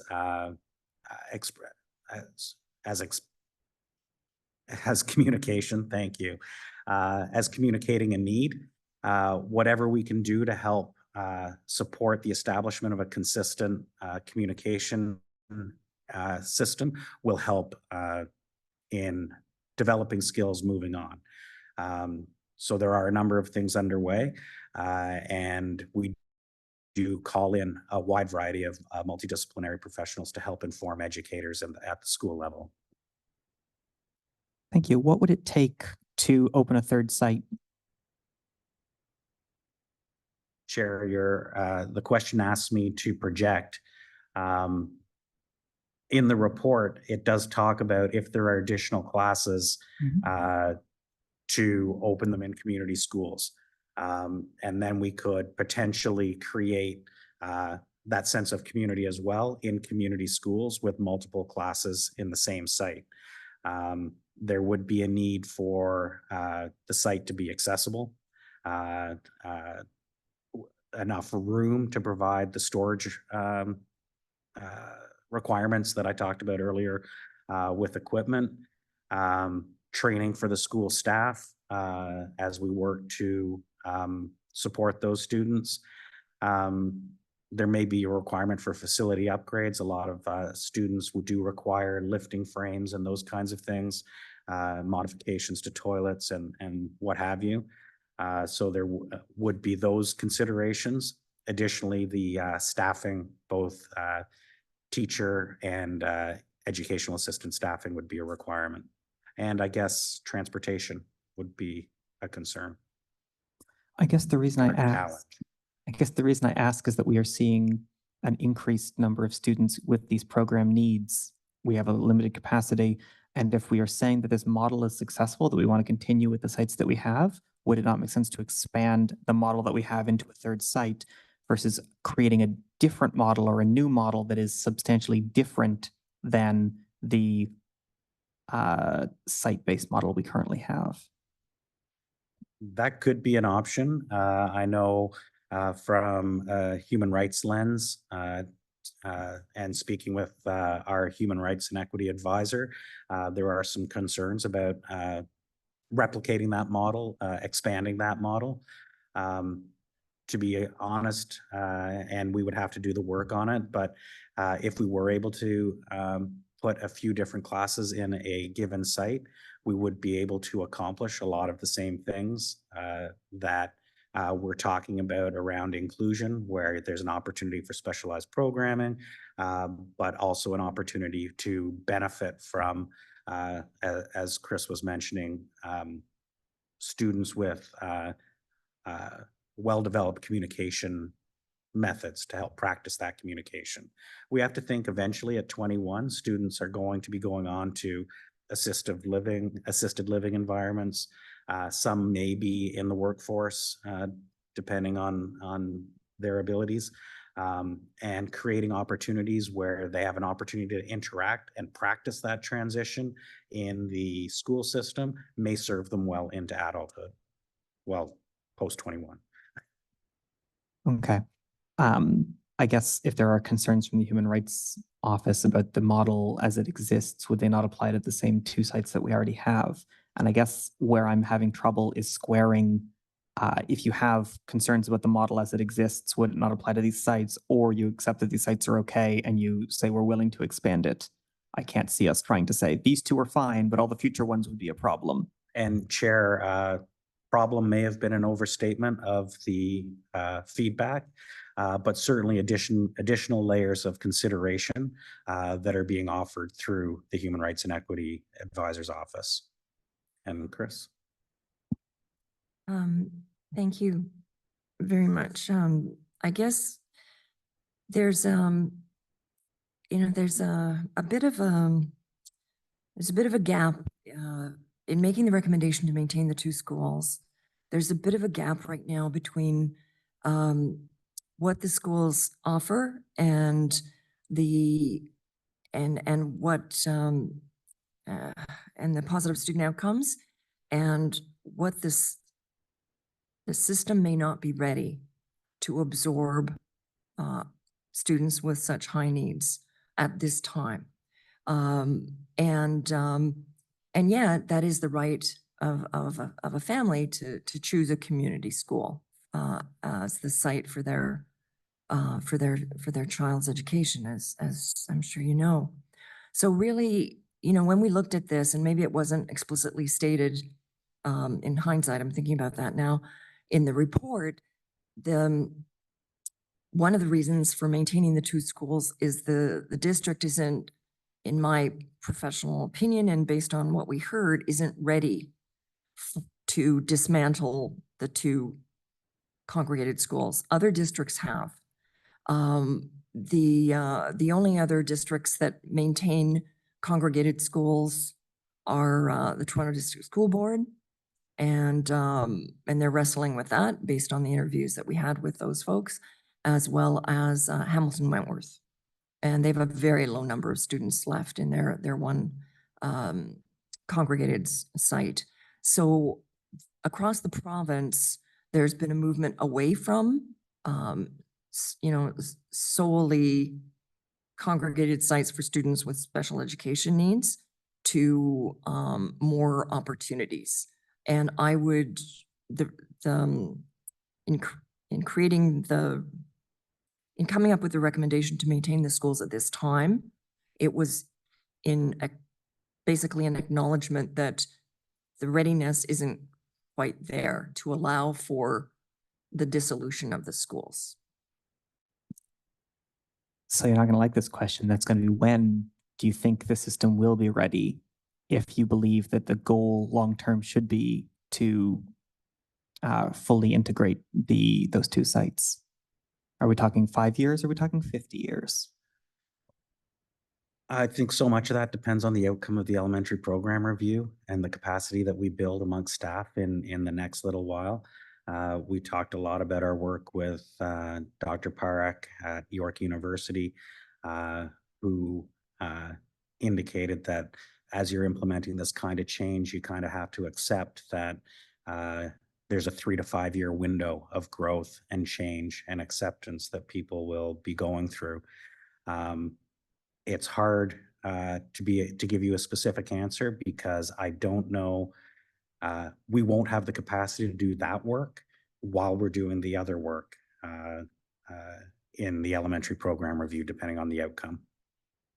I can tell you that we continue to build our understanding of ableism, and we continue to build the understanding of ableism across the district.